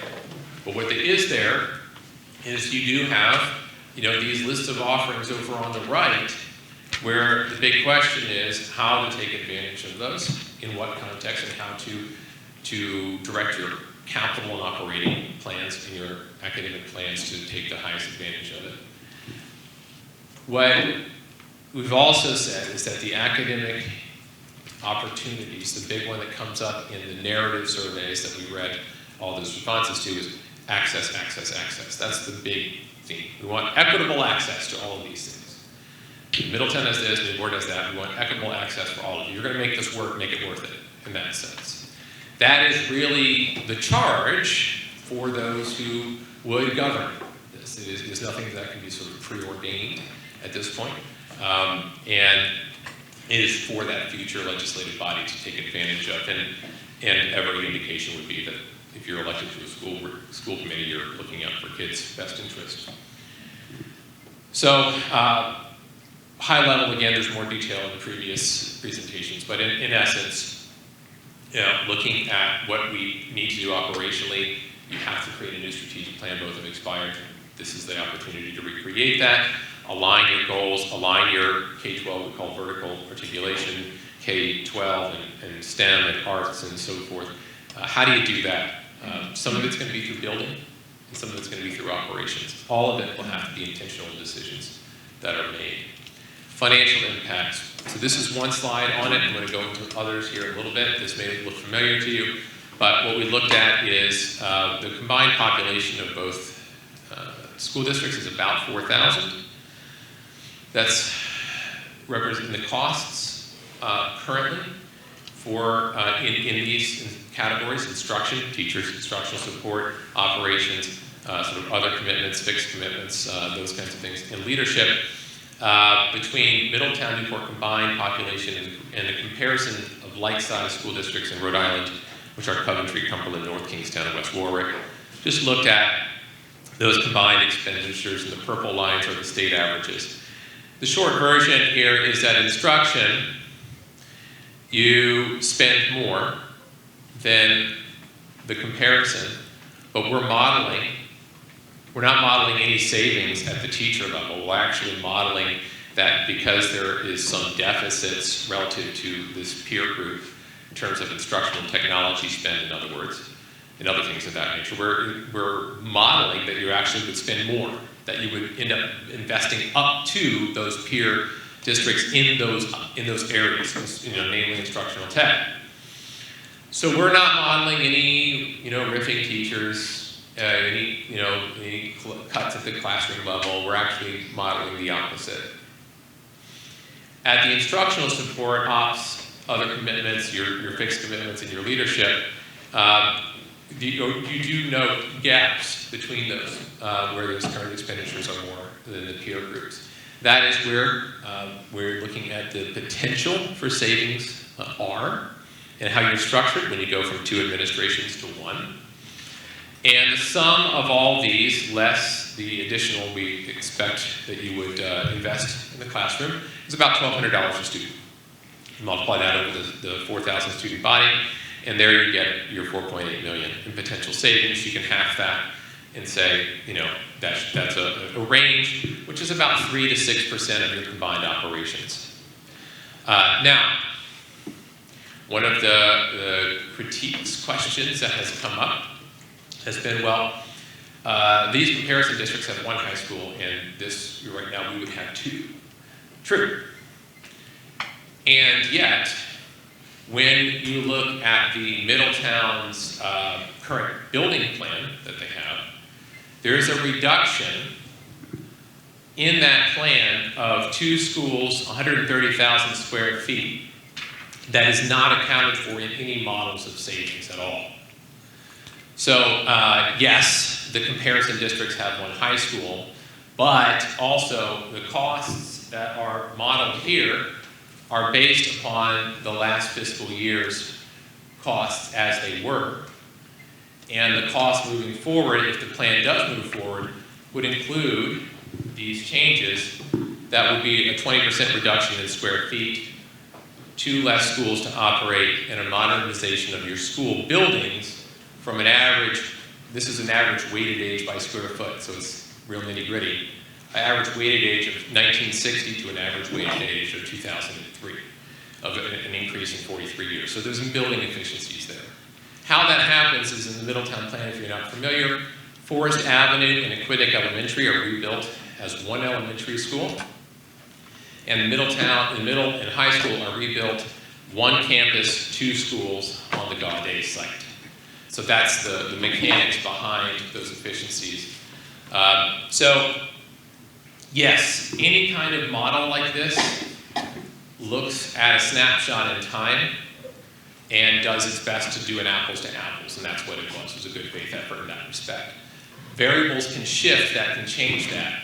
And one of the one of the known shifts here is that you, in the current plan, you are looking at moving in a more efficient direction, just the status quo. And that can change in time as well. Okay. How much would the state invest? So, right now, the current status is nothing's passed in Middletown. You get 35% reimbursement. And if this wouldn't pass, you're looking at a deferred maintenance plan at the moment, and not a major rebuilding program. Current status in Newport is you have about $98.5 million in principal. You add the interest, that's looking at about $164.3 million in total debt payments on your bond. The state is kicking in 52.5%. You're paying 78%. Resulting in the new Rogers, the addition, and updates there. In a regionalized context, what you end up looking at is here's your 164 for Newport. Middletown principal and interest is 449, basically 450. The state reimbursement on the sum of this $613 million is just shy of $500 million. So what that means is that for that $500 million in total investment, principal and interest over the life of the bond, Newport pays 32, Middletown pays 87.6. So Newport saves $46 million. Middletown gets essentially 3 schools for the price of 1 is the way that we've done our napkin math for that. And that is just on the capital side. When you look at the operations, again, we think that looking at the numbers, that there is a realistic opportunity for operational savings as you combine the schools. And you add to that $1.1 million in annual transportation allotment that doesn't have a sunset on it, doesn't have expiration from the state. That's not modeled in the $1,200 a student. That's not included in that. So that's above and beyond $1.1 million a year. Plus your regional bonuses that will expire. $6.3 million. Basically, you're looking at up to about 7% of annual operating budget savings potential between the two. You go back to the more conservative investment, 3 to 6. That's your range, potential range there, and how you configure and how you operate decisions to be made for the annual ongoing operational savings. So this is sort of a broad financial picture. State investments, and then the potential ongoing operational savings. And now, to ask questions to those specific items, we have a series of live polls. And the idea here is to structure the Q&A in these categories. And the first, we go through the categories of questions, and then we have an other at the end to sort of as the catch-all. The first question is sort of asking you where your questions lie, what are the categories of questions that are most pressing to you, and then we go into each one of those and you actually type in shorthand responses for that. So it worked quite well in the last go-round, and we're just banking on the same here. So if you could, click on that QR code with your phone if you've not done that before. Somebody at your table has, or somebody can. And we'll take the longest time to set this up here. But this is where we're going to get into some dialogue and back and forth. We'll ask the questions, we'll record them up on the screen, and we'll go into back and forth questions here. We'll move on to the next as a unit. This could take at least 45 minutes, I anticipate, maybe a little bit longer. Camera? Hold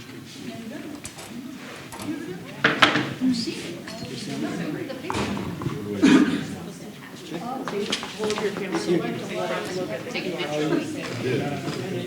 You don't have to take a picture, so you just. It works though. And then, yeah, you just, so you hold it right up like this. And then a little thing pops up, then you just want It's going to also ask you to write, if you want to put your name, you're welcome to type your name, but you can skip that and make it anonymous and just hit the word skip. Thank you. I didn't realize we were going to do it. To open up. But I mean, We gotta confirm. I did. Yeah, so you don't need a picture, so go back to the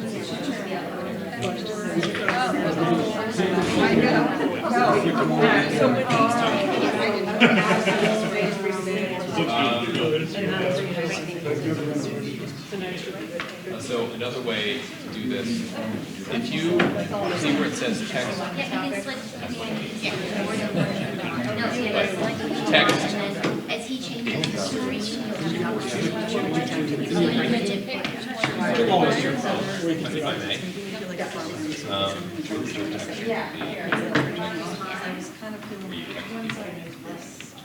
If you started a new text and make that text to the number 22333, just a C1. They're trying to sell me city. Oh, up there? Yeah. You won't know it, but you'll see it. That's it. I bet you know. So it's 22333. And if you decide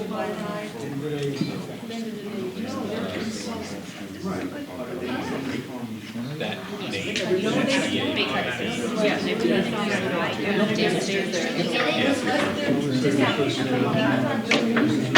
Hi, how are you? You can tell it's summer and you're not coaching soccer, so relax.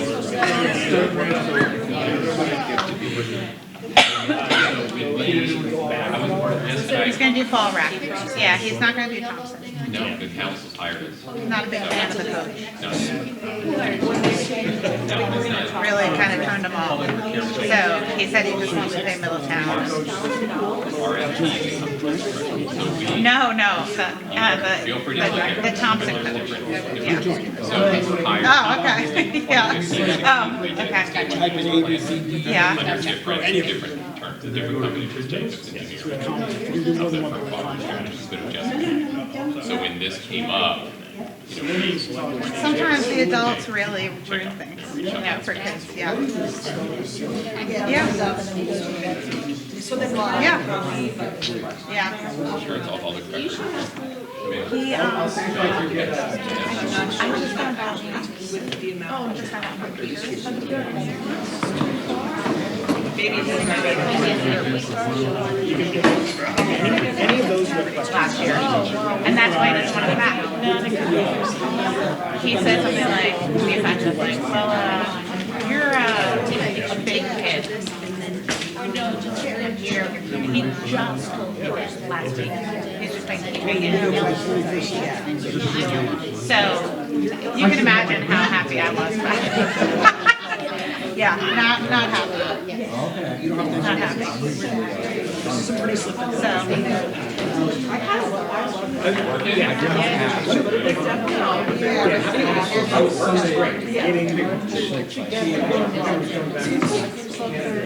Oh, cool. Where are you going? Nice. That's awesome. Yeah. Niagara Falls is so beautiful now. Have you been? Yeah. Oh, okay.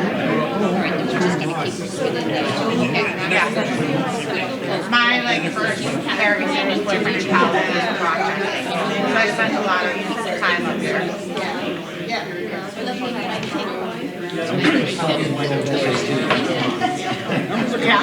Yeah, nice. It's easier to show seniors how to play football. But keeping score is the most difficult thing. I can't believe it. All right, so we're going to take the longest time on this one, just get people set up on the system. This is the only question that doesn't have sort of a direct text responses to it. It's really to get the next questions go into each one in sequence and ask you to type your question or comment in that. And we'll address those as they scroll up on the screen. And as the horse race continues here, I will note that the profile of questions of interest is very similar to the last group's. Just one of where the dominant questions pertain to academics and governance. But I think almost to the percent, which is very interesting. Okay, so how this works mechanically is I scroll to the next screen, and that's when we're going to get into the actual dialogue, okay? So the next screen, what should happen on your phone, and if it doesn't, raise your hand, is it should move you to the next question where you're going to be asked to type your question about teacher impact, because it goes top to bottom through this sequence here. And so you type any question or comment you have. Because you can type any comment or questions you have, our only two asks are to please avoid last names and four-letter words. Because they will pop up on the screen. So here we go. So I'm going to hit the next.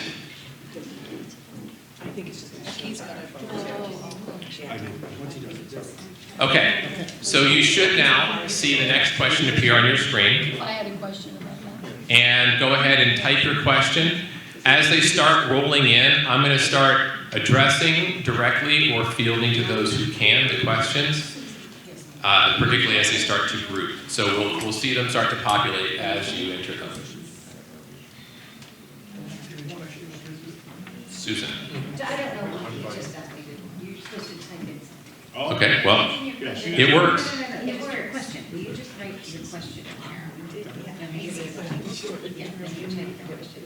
So now we're getting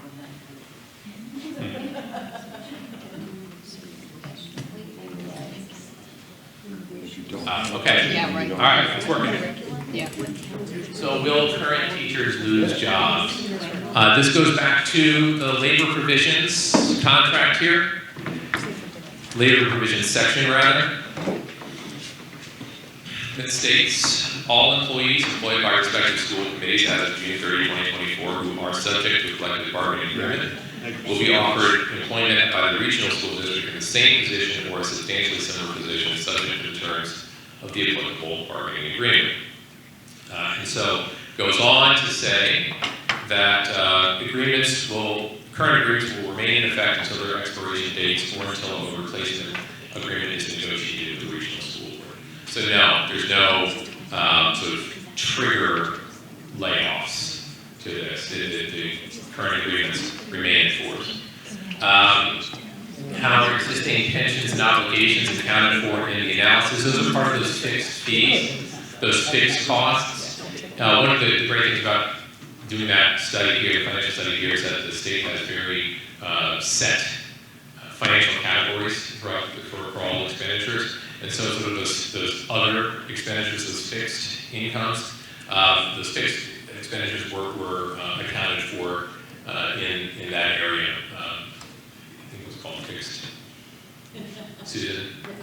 Fixed obligations. Fixed obligations, something to that effect, yeah. So we did look at those between the two. Will the unions combine, and if so, will be an equalization of benefits? So there will be one contract, yes. So there will need to be a renegotiation, one teacher contract for the entire regional school committee, as opposed to two separate ones negotiated separately.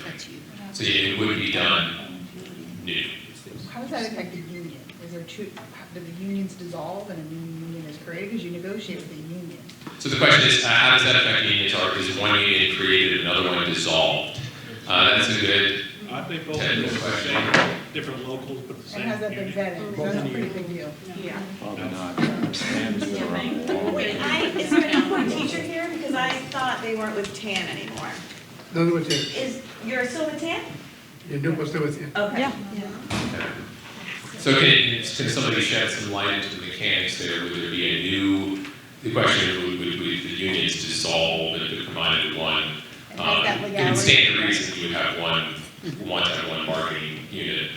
Right, and there's a lot of labor laws Sure. that control that, so has that been vetted, because that could be a very long multi-year process. So I think the union will have their own legal representation to figure out how they're gonna proceed, but there would be some combination, how they get there, that's something that they would determine. And, I think from what we understand, there would be a petition to the labor board for clarification on what the final unit recognized would be. So between election, if it would pass in November of this year, between November of 22 and July 1 of 24 to be constituted. They're saying you're supposed to have someone translating in Spanish. All right. Thanks for trying my Spanish here. How would homework and responsibilities be distributed between the teachers in the schools? All right. All right. So the particular operations here of how teachers and students, but the particulars. I didn't know it's me. You caught me earlier. So the particulars there again of school operations have to be decided by the regional committee, just like they have to be they have to be decided by the the existing committees when they do their planning. So at the school level right now, I don't foresee big changes in the individual schools as they are currently in sort of macro level about responsibility for homework and between teachers and schools. Like I think you're asking the question about academic planning is to be determined. Right now, both academic plans have sunsetted. Both need to be remade. The difference in this case is that one would be remade and not two. And so this is currently kind of an open question in both towns, how the academic plan will be created. David, just in deference to Colleen Jermaine, who just walked in, since she and I were speaking, but I'm going to steal some words out of her mouth because she wanted someone to say it, but nothing's going to happen for about 5 years. So those questions are going to take all that time because the mechanisms still have to be developed. If you recall, maybe you don't recall, but if this passes, we still have to have an election for a regional school board, which right now in the legislation says November of 2023, and there's a transition period. I assume you went over that already. And then the regional school board doesn't take office until July 1 of 2024. So there's still a lot of water to go over the dam in all those years. And I think Colleen could add to it, but she and I were talking before in terms of the 5-year period that nothing's really going to happen for about five years. The reality of really all this meshing together. Okay. Am I right? Yes. Okay. Yes. No, just because if you think of logistics, you're going to get a new school board that's going to start in 2024. You're going to take the recommendations. I don't know if you've gone over the transition teams. You're going to have to review all that. That's going to take time. Middletown's in the middle, is building. So their buildings aren't even finished yet. So that's going to be 28 probably, or 27.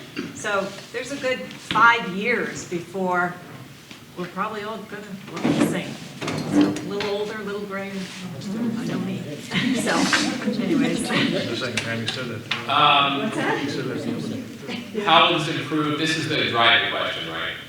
How will this improve the academic experience of students at large, and this particular one of early childhood and elementary students?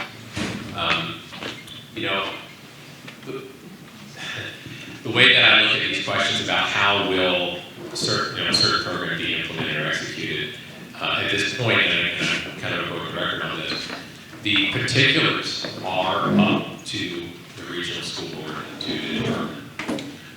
Why we want this transition committee, why my team recommended a transition committee, is that there is so much to figure out that in the runway that you have between election and between the shall we do this election and the election of the school board, to have it out in public record for a good amount of time, what some draft recommendations are created by public stakeholders like yourself. So how will this? It's how can this? Because we can't foresee all of those details in the future. What are the opportunities there? Certainly, there are some. How you address this question? This will be one of those questions the transition team can dive into and provide some suggestions for. Yes. So I just had a quick question on the schedule. And I understand sort of how all the pieces will fall after the election. But if I'm correct in understanding from my experience with RIDE is that the bonuses will expire December 2023, which means we have a little time, right? And there are so many questions about lots of different things that we have the opportunity to push this past November into a special election and possibly have some of these questions answered in advance of that vote so that voters would have more confidence in what they are being asked to support. Less possibilities, more responses. So if the special election took place in May, a CM could come on board for Middletown in potentially December in advance as pre-construction services, which is done in communities all throughout Rhode Island. And in doing that, we would not be slowing down any of that future work, but taking an extra 6 months right now to answer some of these questions that, just in the first one, there's dozens of questions that came up on the board. So is there anything, because I know there's nothing in RIDE that says we can't do that. Yeah. There's the nothing. Legislation prevents it. The legislation says no, the vote has to take place on November 8th, 2022. If it doesn't, you fold the legislation. You have to resubmit it to the General Assembly in the spring. I mean, Zuber-Mallison, right next year. And we could do that, correct? So the earliest you could have a vote would be November of 2023. The problem with that is you got to sit down and chart out when Rogers is going to be finished, when regionalization was finalized. If Rogers is finished before regionalization is finalized, you don't get the construction bonuses. You don't get the additional money that you would get with regionalization. Yeah, you get the Rogers has to be finished after regionalization is finalized. The clock is not going to work. But that's only. I can't answer that for what do for Middletown. The clock doesn't work. So the goal. But only if you're pursuing the money. If you forego that extra money, then you can do it whenever. Sure, that's exactly. So the goal for Newport would be to have the buildings completed by June of 2024 so that Newport could apply for housing aid sooner. We have to have it finished by June of 2024. And then we start the grounds and we have to be completed by 2025. We will have it finished before you vote and before the new regional school board is elected. So Newport will not be able to get the $46 million. So If you were to delay. If you were to delay. Well, if you're okay with that, that's fine. But that's what the little sticker is for Newport. Well, if we had an election in 2023, it would still. No, I think it's worth noting the too, construction schedule doesn't. in this question, Well, construction won't finish at Rogers, you said, until 2024. But we're going into the building in June of 2024. We're taking it over so that we can start the housing aid payment sooner for the citizens and taxpayers in Newport. the rub is that to get sort of absolutes on the academic plan and the operational plan and so forth, you would have to create them as binding policy before the body that would own it would exist. And that's your logical impossibility. And so where you're at is, regardless of sort of your runway of time to look at this, the particulars of sort of the governance are up to those who will govern and not to those who won't ahead of time. And so it is this natural sequence in this sense where what I'm trying to think of it is that the question in November is, does the context over the long term provide the best opportunities in my observation? That's the question. So go, yeah. Not do I like this part, do I not, do I like all parts of the plan of what will be? Because that needs to be created as after it's constituted, after that governing body is constituted. That's the conundrum. And so more time won't escape you out of that conundrum. John. I was just going to add to the timeline and the discussion about deferring the vote. So for Middletown, I need to have, myself and Rosemary, need to have a contractor on board by December of 2023. So if we're delaying a vote until May, that 6 months cuts our time in half and creates a near impossible situation for Middletown to achieve the milestones that we have to achieve in order to make the partnership work. Or the other alternative, as Joe and I discussed, we'd have to put well over $1 million out, not knowing whether or not regionalization is going to happen or not, which I'm not sure necessarily would be received well by the council. So that's where that November date came from. We knew the dates were tight when we were putting the legislation together, but it is the best possible scenario we could build, given the deadlines established by RIDE, as well as the time that we had available. Can I ask what happens if Middletown approves the regionalization and not the bond for the school construction? Nothing happens. Nothing happens. So we would not regionalize? No. So it's all contingent on Middletown getting new buildings? No. No, it's contingent on each community voting for regionalization. They both have to be true. Both have to be, it has to be approved by both voters, yes, and bond in Middletown, yes, those combined.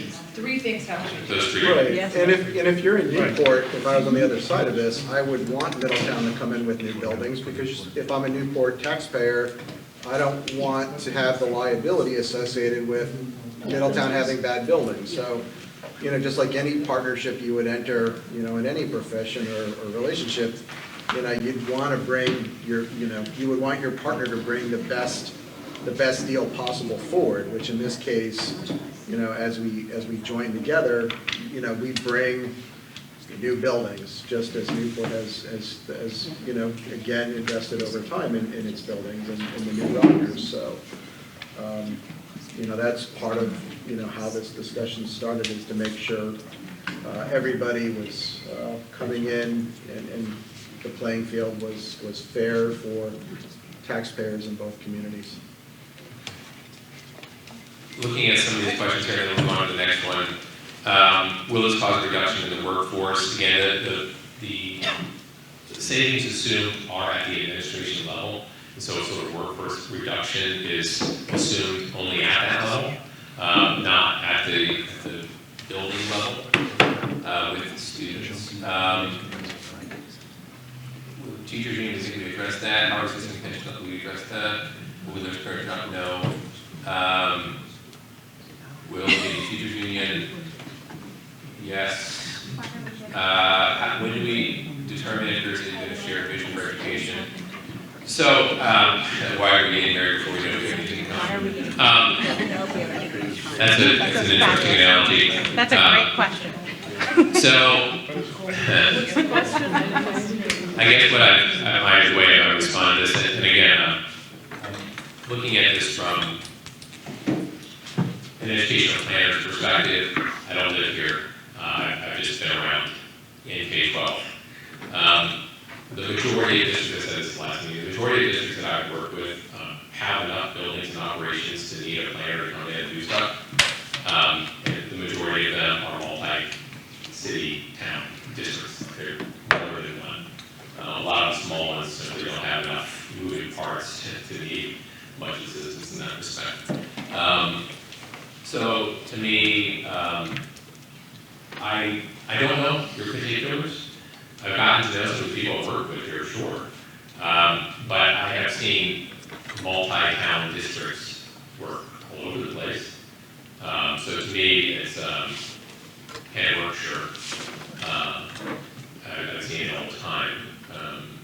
Can we work that into the schedule for future, the big schedule you showed with all the things that have to happen, whether it's before or after the bond? Mm-hmm. I agree, that's a really important, visioning with two communities coming together. I know Middletown worked with Dr. Locker, like recently, I'm sure he would come back, and. Frank. Yeah, Frank's a good friend of mine, so, It's a small world. everybody knows Frank. So the, yes, and that's essentially the charge of the academic team and the transition team. You didn't respond to the question I asked, and it was Yes, in ma'am. regards to professional development. What kind of a program would there be, or would there be a program for all of the educators during the transition, addressing all of the issues, or looking at the big picture of going into a new situation with some positivity? Oh, sure. Oh, I can tell you, well, again, that's above my pay grade to make promises, but I can tell you what my recommendation was for this transition team for the reasons as stated.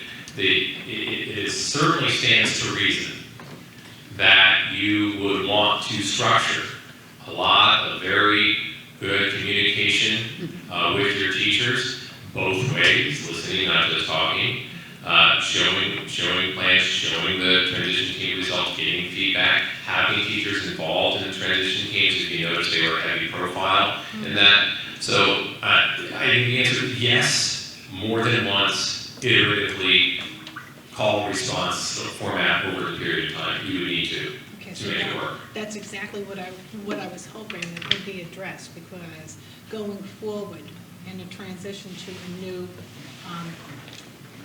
approach. So you need to have teachers have professional development working towards that same goal. So regarding teachers, there's no changes up to 2024. No one's going to get fired, no one's going to get laid off. But how about the administration, the principals, the superintendents? There could be changes there. Some could be laid off. So the building level administrators, you have what in Middletown's current plan is that reduction of campuses, right? So that the reduction in administration at building level is tied, for Middletown, is tied to their facility plan of building reduction. So that's in the works. Beyond that, there is no plan on sort of staff reductions. But you're going to one superintendent. We will absolutely, at the classroom level, and the building level, notwithstanding the Middletown consolidation. At the administration level, there absolutely needs to be, one suit, one cabinet, and that's where, that's an absolute. How that pans out, particularly, needs to be part of the ongoing discussion, and part of that transition team work, and that's a big discussion, but it's where your savings come. Your savings are going to come from three main ways. Centralizing administration, and then the facility investments themselves driving down operational costs, and then the consolidation of the Newport plan doing the same. I'm going to address your question and pivot to the next one as we go. Go ahead, Em. Well, my question is just following up on his. I just don't, not really seeing where we're going to save a ton of money in administration, because I already know both communities are running really lean administration. Like Newport, our director of facilities is also our director of IT, and he's also he's wearing 3 caps. We have our ELL coordinator who we're also loaning to Middletown. So I don't see where we're going to have this huge savings by eliminating all these positions when it's not like we are busting at the seams with too many administrators. Right, that's not your problem right now. Yeah. Right, so again, the way that the 1,200 students are running that, this is really doing apples to apples on like dollars from the state group baseline cost, baseline revenue per pupil by comparison to like-sized districts in these categories. We did not go bottom up and model, if I were to create a school district, what position would I embrace? We didn't do that. Will that be done? Sure. But if you want, I can paint a big red circle on my shirt too, by the way. But it is part of what needs to be done in that transition team is to say, what do the operations look like in one as opposed to two? And that's why needs to be done by a diverse group of folks in the open, so that there is transparency in that. There's not, and I'm not one to speak to whether or not I know there was a question about are the administrations optimized to their current level. It's a very qualitative question in education. It's very hard to say this school is optimally staffed and that school is not. You get a lot of pushback from educators and administrators who make those broad statements. But I think the baseline is we're spending more per capita on several of those administrative items than your peers when they operate as one. You can anticipate that you have the opportunity for savings. Would it be up to 4.8 million? That's in theory. I can't say that that's exactly how it's going to pan out. But that is an up to number. And then you've got your additional savings that could come from transportation, from buildings, and so on and so forth, your 20% reduction and so forth. So how that manifests, we'll have to come out in the details there, but certainly it seems as there are some. The next question has to do with facilities. You can think of, and I should have worded this, operations. Facilities are a part of operation, but they're not the only one.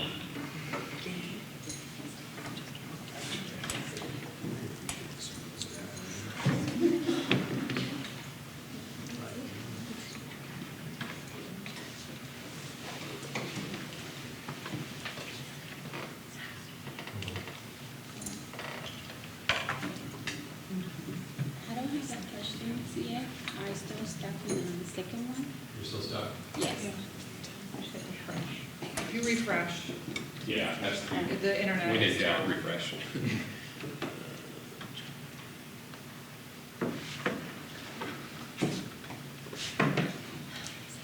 There you are.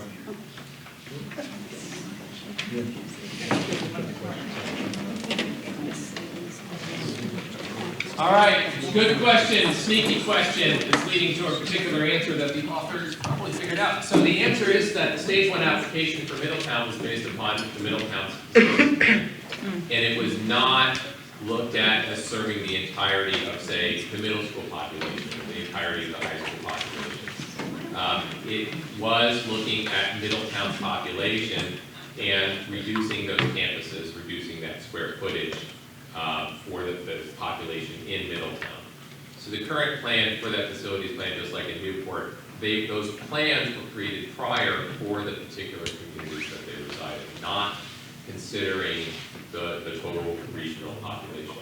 So in a vacuum, in an ideal world, I've never worked in a district that has all the plans lined up in a row, exactly the way you would sequence them in a vacuum, but you have these plans, they've moved forward to substantial completion, and so they were created for the particular populations. Then moving to an administration that will be one, and on day one of that administration, all of those considerations are now up for reconsideration by that regional school board. So it was not considered for the entire population at the time, just as it was in the report. Will RIDE also reimburse each municipality for House? Yes, that's that 80% is looking at the principal and interest, not just the principal. You can't calculate 80.5 on principal alone, but you look at the total cost of ownership of that bond. Are Middletown and Newport required to have 2 high schools? Required? No, the current plans are based upon the current facility plans have that as their cornerstone, and the governing bodies that are currently governing set those plans forth. And the future body can make different decisions. How many buildings in total? What we had 5, right? 6. Yeah, it took 7 down to 5. That's sites, there's more buildings than sites. Oh, but we're talking just The individual buildings, I would have to go back. You would end up with 6. Your net result would be 6. Because it's 1, 1, and 1 in each community. Okay. Sites or 6, buildings? 5 We have 5 schools, six buildings. And that's, and the reduction of about 131,000 square feet.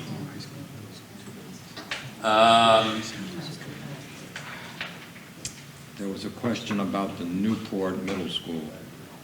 Well, reimbursement when a new, under a regionalized school district. So the reimbursement level moving forward would be for a new plan, after this existing one in bonds would expire, you would have to get new capital funds to, if you were to rebuild Thompson, for example, that would be at 67% as opposed to 35%.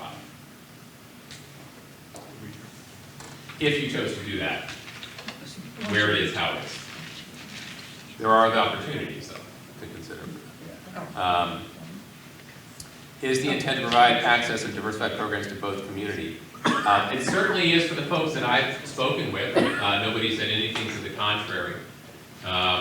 There's been a lot of conversation about focusing on, making opportunities for kids, and that being the driving factor. I've heard nothing to suggest otherwise.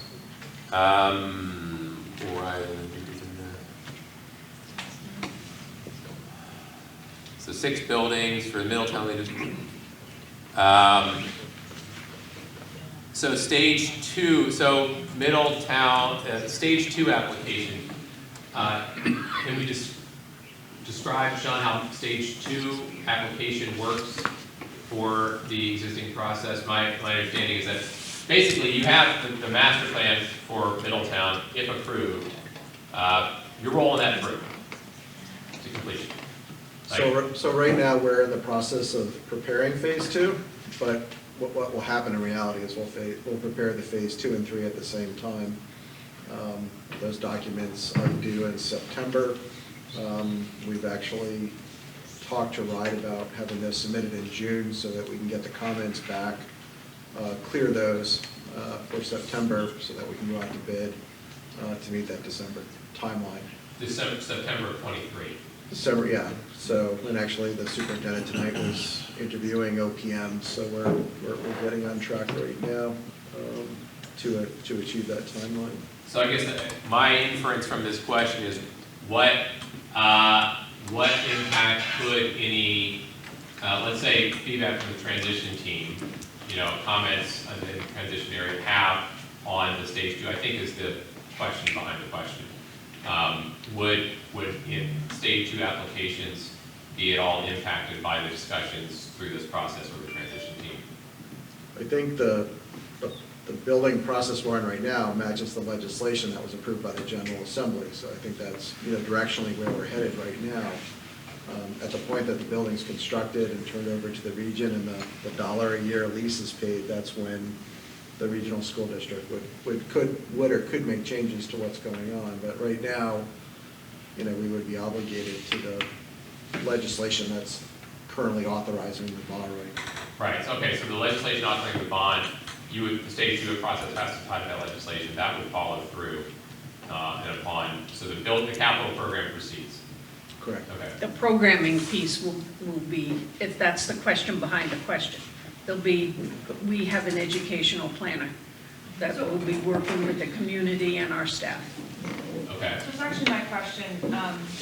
What I was sort of asking, right, is if we have 2 high schools and, NACTech has these robust CTE programming, but we see that the community wants more, we don't want to duplicate, right, because that's where you waste money. And there's programs, for example, that we're not able to fit in Rogers under the budget. So what I was really asking was, now that we may be going into this regionalized district, would Middletown be willing to work with some of those things to make sure that, if the cosmetology and the automotive program, don't fit on the umbrella and the money that was able to be paid into Rogers, that's something that would be great for the students of Middletown and Newport to go into Middletown High School. So that programming connection, so that universally the programs that are missing at one school would be located at another. So I just think this is a great opportunity for regionalization for us to not duplicate programs, but get all of the things that will serve all of the kids. So I it would think be that's valuable the for goal. town That would to be, engage. that would be is the the goal. So, but that was my question was, to the people who are preparing the stage 2, is will you bring in some Newporters to engage on that process of programming to get what we're talking about? Very specifically, will you involve Newport in the stage 2? I don't see an issue with Yeah, that. no, I don't see an issue with it either. Yeah, and just because we're being taped, cosmetology and automotive are in the new bill. I don't want anyone thinking it's not, it's there, we got it in. Well, I'm sure there's other programs that want it to be part of that, but we're not. Just like. Part of our work on the building committee in Middletown too is to create flexible spaces that can account for many different types of CTE programs. So, of course, yeah, I'm a Middletown resident taxpayer, I would definitely be open to that, without a doubt. And one of the questions is, is there a future where students from both communities might attend one high school? And everything I've heard is, yeah, that absolutely happened. I've not heard or seen anybody standing on the table saying thou shalt not. The long term here. The current plans are what they are, but yes. Well, actually, when this discussion first started, there were lots of things put out on the Town of Middletown page that said, most importantly, your students will still go to Middletown schools. They will not have to go to Newport. Those articles are no longer on the page, but that's what was said in the beginning. And that's a big fear for parents of Newport, is that, and everybody will say, let bygones be bygones, but a few years ago, it was made very clear that Middletown did not want to be with Newport students, or at least the town council. I shouldn't say that about the Middletown voter in general. Our kids play sports together, all sorts of things, but it was a very scary, for some reason, proposition for the town council. And as a Newport parent, I still have a lot of trouble with trusting this process moving forward. I think one of the major differences is, as we sit here today versus where we sat 2 years ago, is the legislation that's been submitted to the General Assembly. I mean, what we've decided on has been codified now. It's not, and I think that's some of the frustration that people have in the room, because some people are, how can we, there's the potential.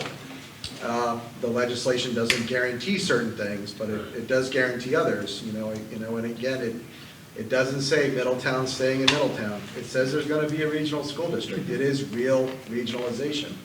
And that's a huge difference between what happened 2 years ago and what happened today, from my perspective. And again, that's something that not only, the city manager and I put together as we pulled the legislation together, but as we went up to the General Assembly with our representatives from the House and Senate, it's a full regionalization effort. It doesn't say that my kids are going to stay on this side of the town line and your kids are going to be on that side of the city line. It gives that regional school district significant authority and powers to administer education between the two communities as an independent entity. So it is really different, and it's very powerful, and I think it accomplishes exactly what you're concerned about, which is that the children will be integrated between the two communities, some way or another, however they, that board. And I think that's maybe one other thing that I've been off for the last couple of weeks, and I've thought a lot about this isn't like an elected official kind of thing, but a lot of people that are in the positions they're in right now were elected as people that represent the people of Newport, the people of Middletown. And if this regionalization effort goes forward, the people that get elected to the regional board will be people that have, I think, a regional outlook. So I think that's another sort of piece here. Again, it's nothing you can promise, but I think the leaders that will want to be on that board will have a much different view, and I think it's a view that you're concerned, that would look for that integration. Because I don't know how you say, I'm going to run for a regional board, but I want to put a big red line between Middletown and Newport. It doesn't really fundamentally make any sense. Who does that board answer to? You. The voters. It's no different than the local school committees right now answer to the But like, voters. so right now, when you need budget approval, or you go in front of the Newport City Council. Right. So now the regional board would have to get the agreement of the Middletown Town Council, No. and who do they get the? There's a regional finance committee as well, composed of both communities And and appointees. They're appointed. Well, let me just strike that. For example, the city manager of Newport has an appointee. He's on it, or well, he or she, sorry. His designee. Same thing with Middletown. The other appointees, I think it's we got 5 people on it, Sean? 7. 7 people on it, appointed by the respective city council. Yeah, that's up here. Yeah. And it's the opposite. Yeah, so right. So the Yeah, majority, right. In this sense, there is, everybody's elected in the questions, so you can give your shoulders rest. 1, 2, 3. So I'll get you that. So yeah, these regional committee members are like an at-large, but we need to have, at least 3 residents of each Newport Middletown. 7th is that, is the is elected who has the most highest votes from either town, and then this is the elected body, this is the appointed body here, and that's the check and balance. All negotiations on finance and so forth happen between these bodies of elected and appointed. So, did you have a comment in that respect, or? I'll go after her. Okay. And so the question that in my order here, I think we had here. That's okay, sir. Well, one, I was just gonna say, could you read the questions, if we can't see what the questions are back here when you're. Oh, yes, ma'am, popping I'll up. read that. And then also for the finance committees, what is, they're appointed, and what is their term, and what is the recourse for, basically kicking anybody off? Because I know we can vote people out, but if the finance committee starts running, amok, like what is, because the voters don't get to kick anyone off the finance committee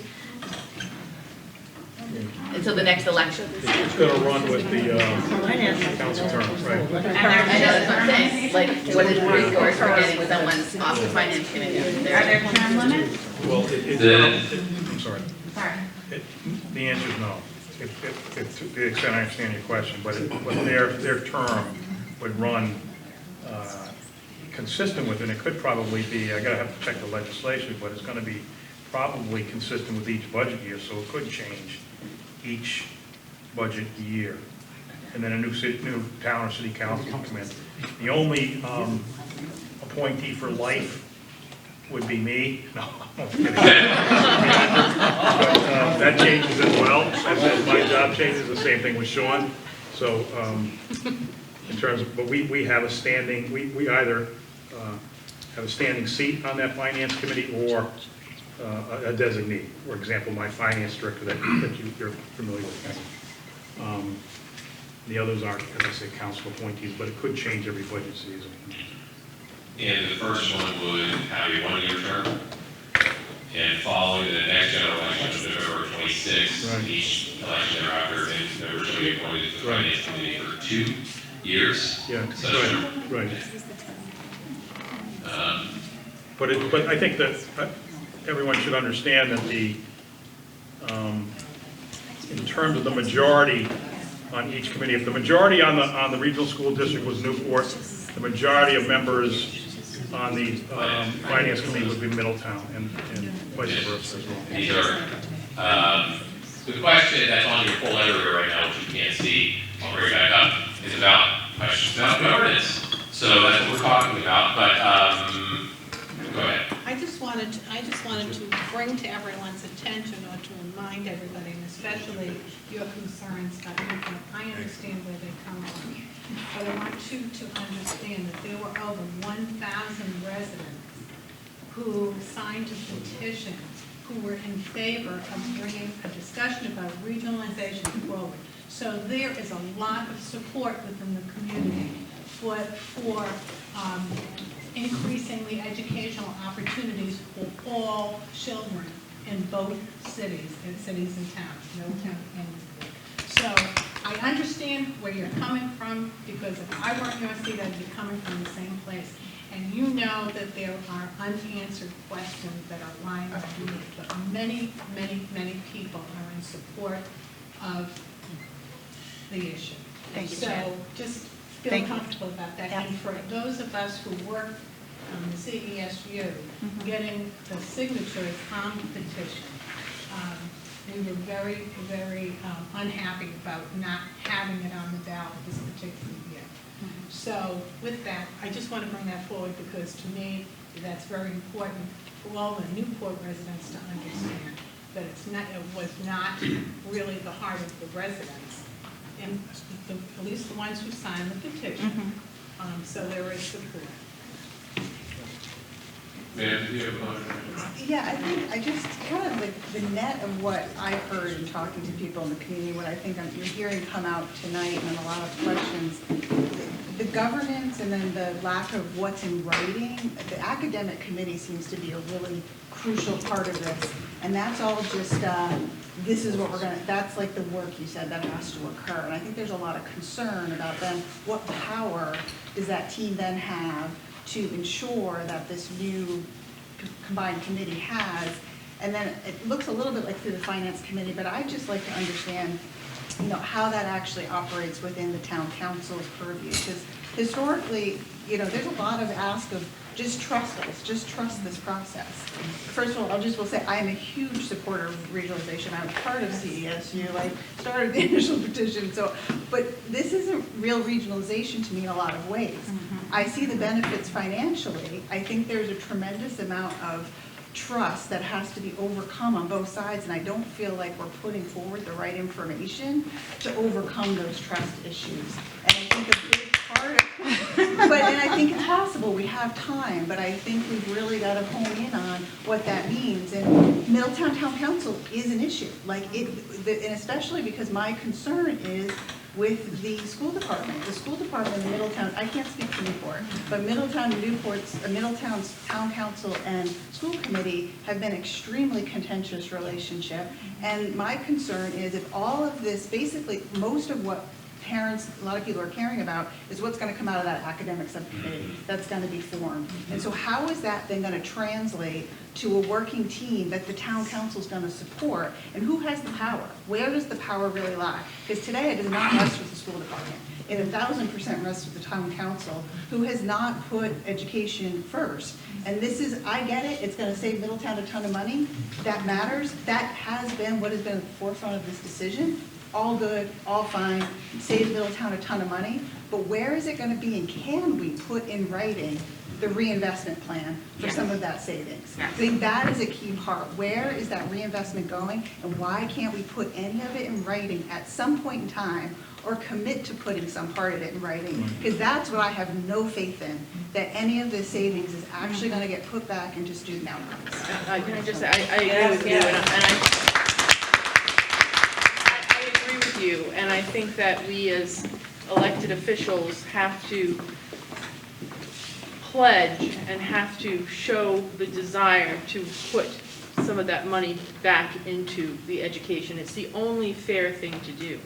I mean, you know, some of it has to pay off the bond. I mean, but some of that money has to be reinvested into the kids. It's only fair. It's the right thing to do. How do we codify it? And, well, that's the hard part, because what we would do right now would not be binding, but it would be at least be an acknowledgement that that money has to go back into education. But there's two sides of it. I just want to make sure when we're talking about savings, what you're referring to. If you're referring to the bond savings, or the bond reimbursement, that's a public policy issue for that's what I'm talking the decision makers, the city councils and the town councils, as to how they want to proceed going forward.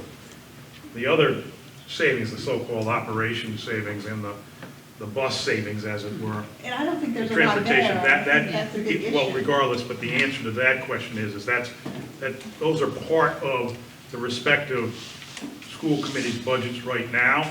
So the base budget going forward in July 2024 would be whatever that base was the prior year, the so-called maintenance of effort, which cannot be reduced.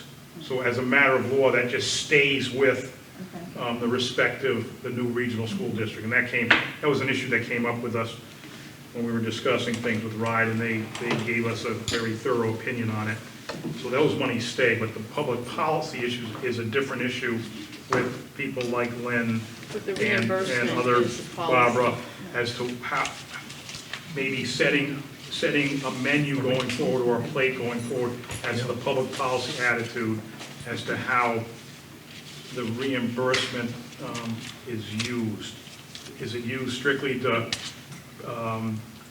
pay off the bonds on the annual basis, or is some of it siphoned off to support education? The secondary concerns as we went through the finance piece, I mean, I think there is a ton you can poke holes with the comparisons and how we're looking at everything on a variable package basis when we know most of that is actually fixed expenses that don't fluctuate variably.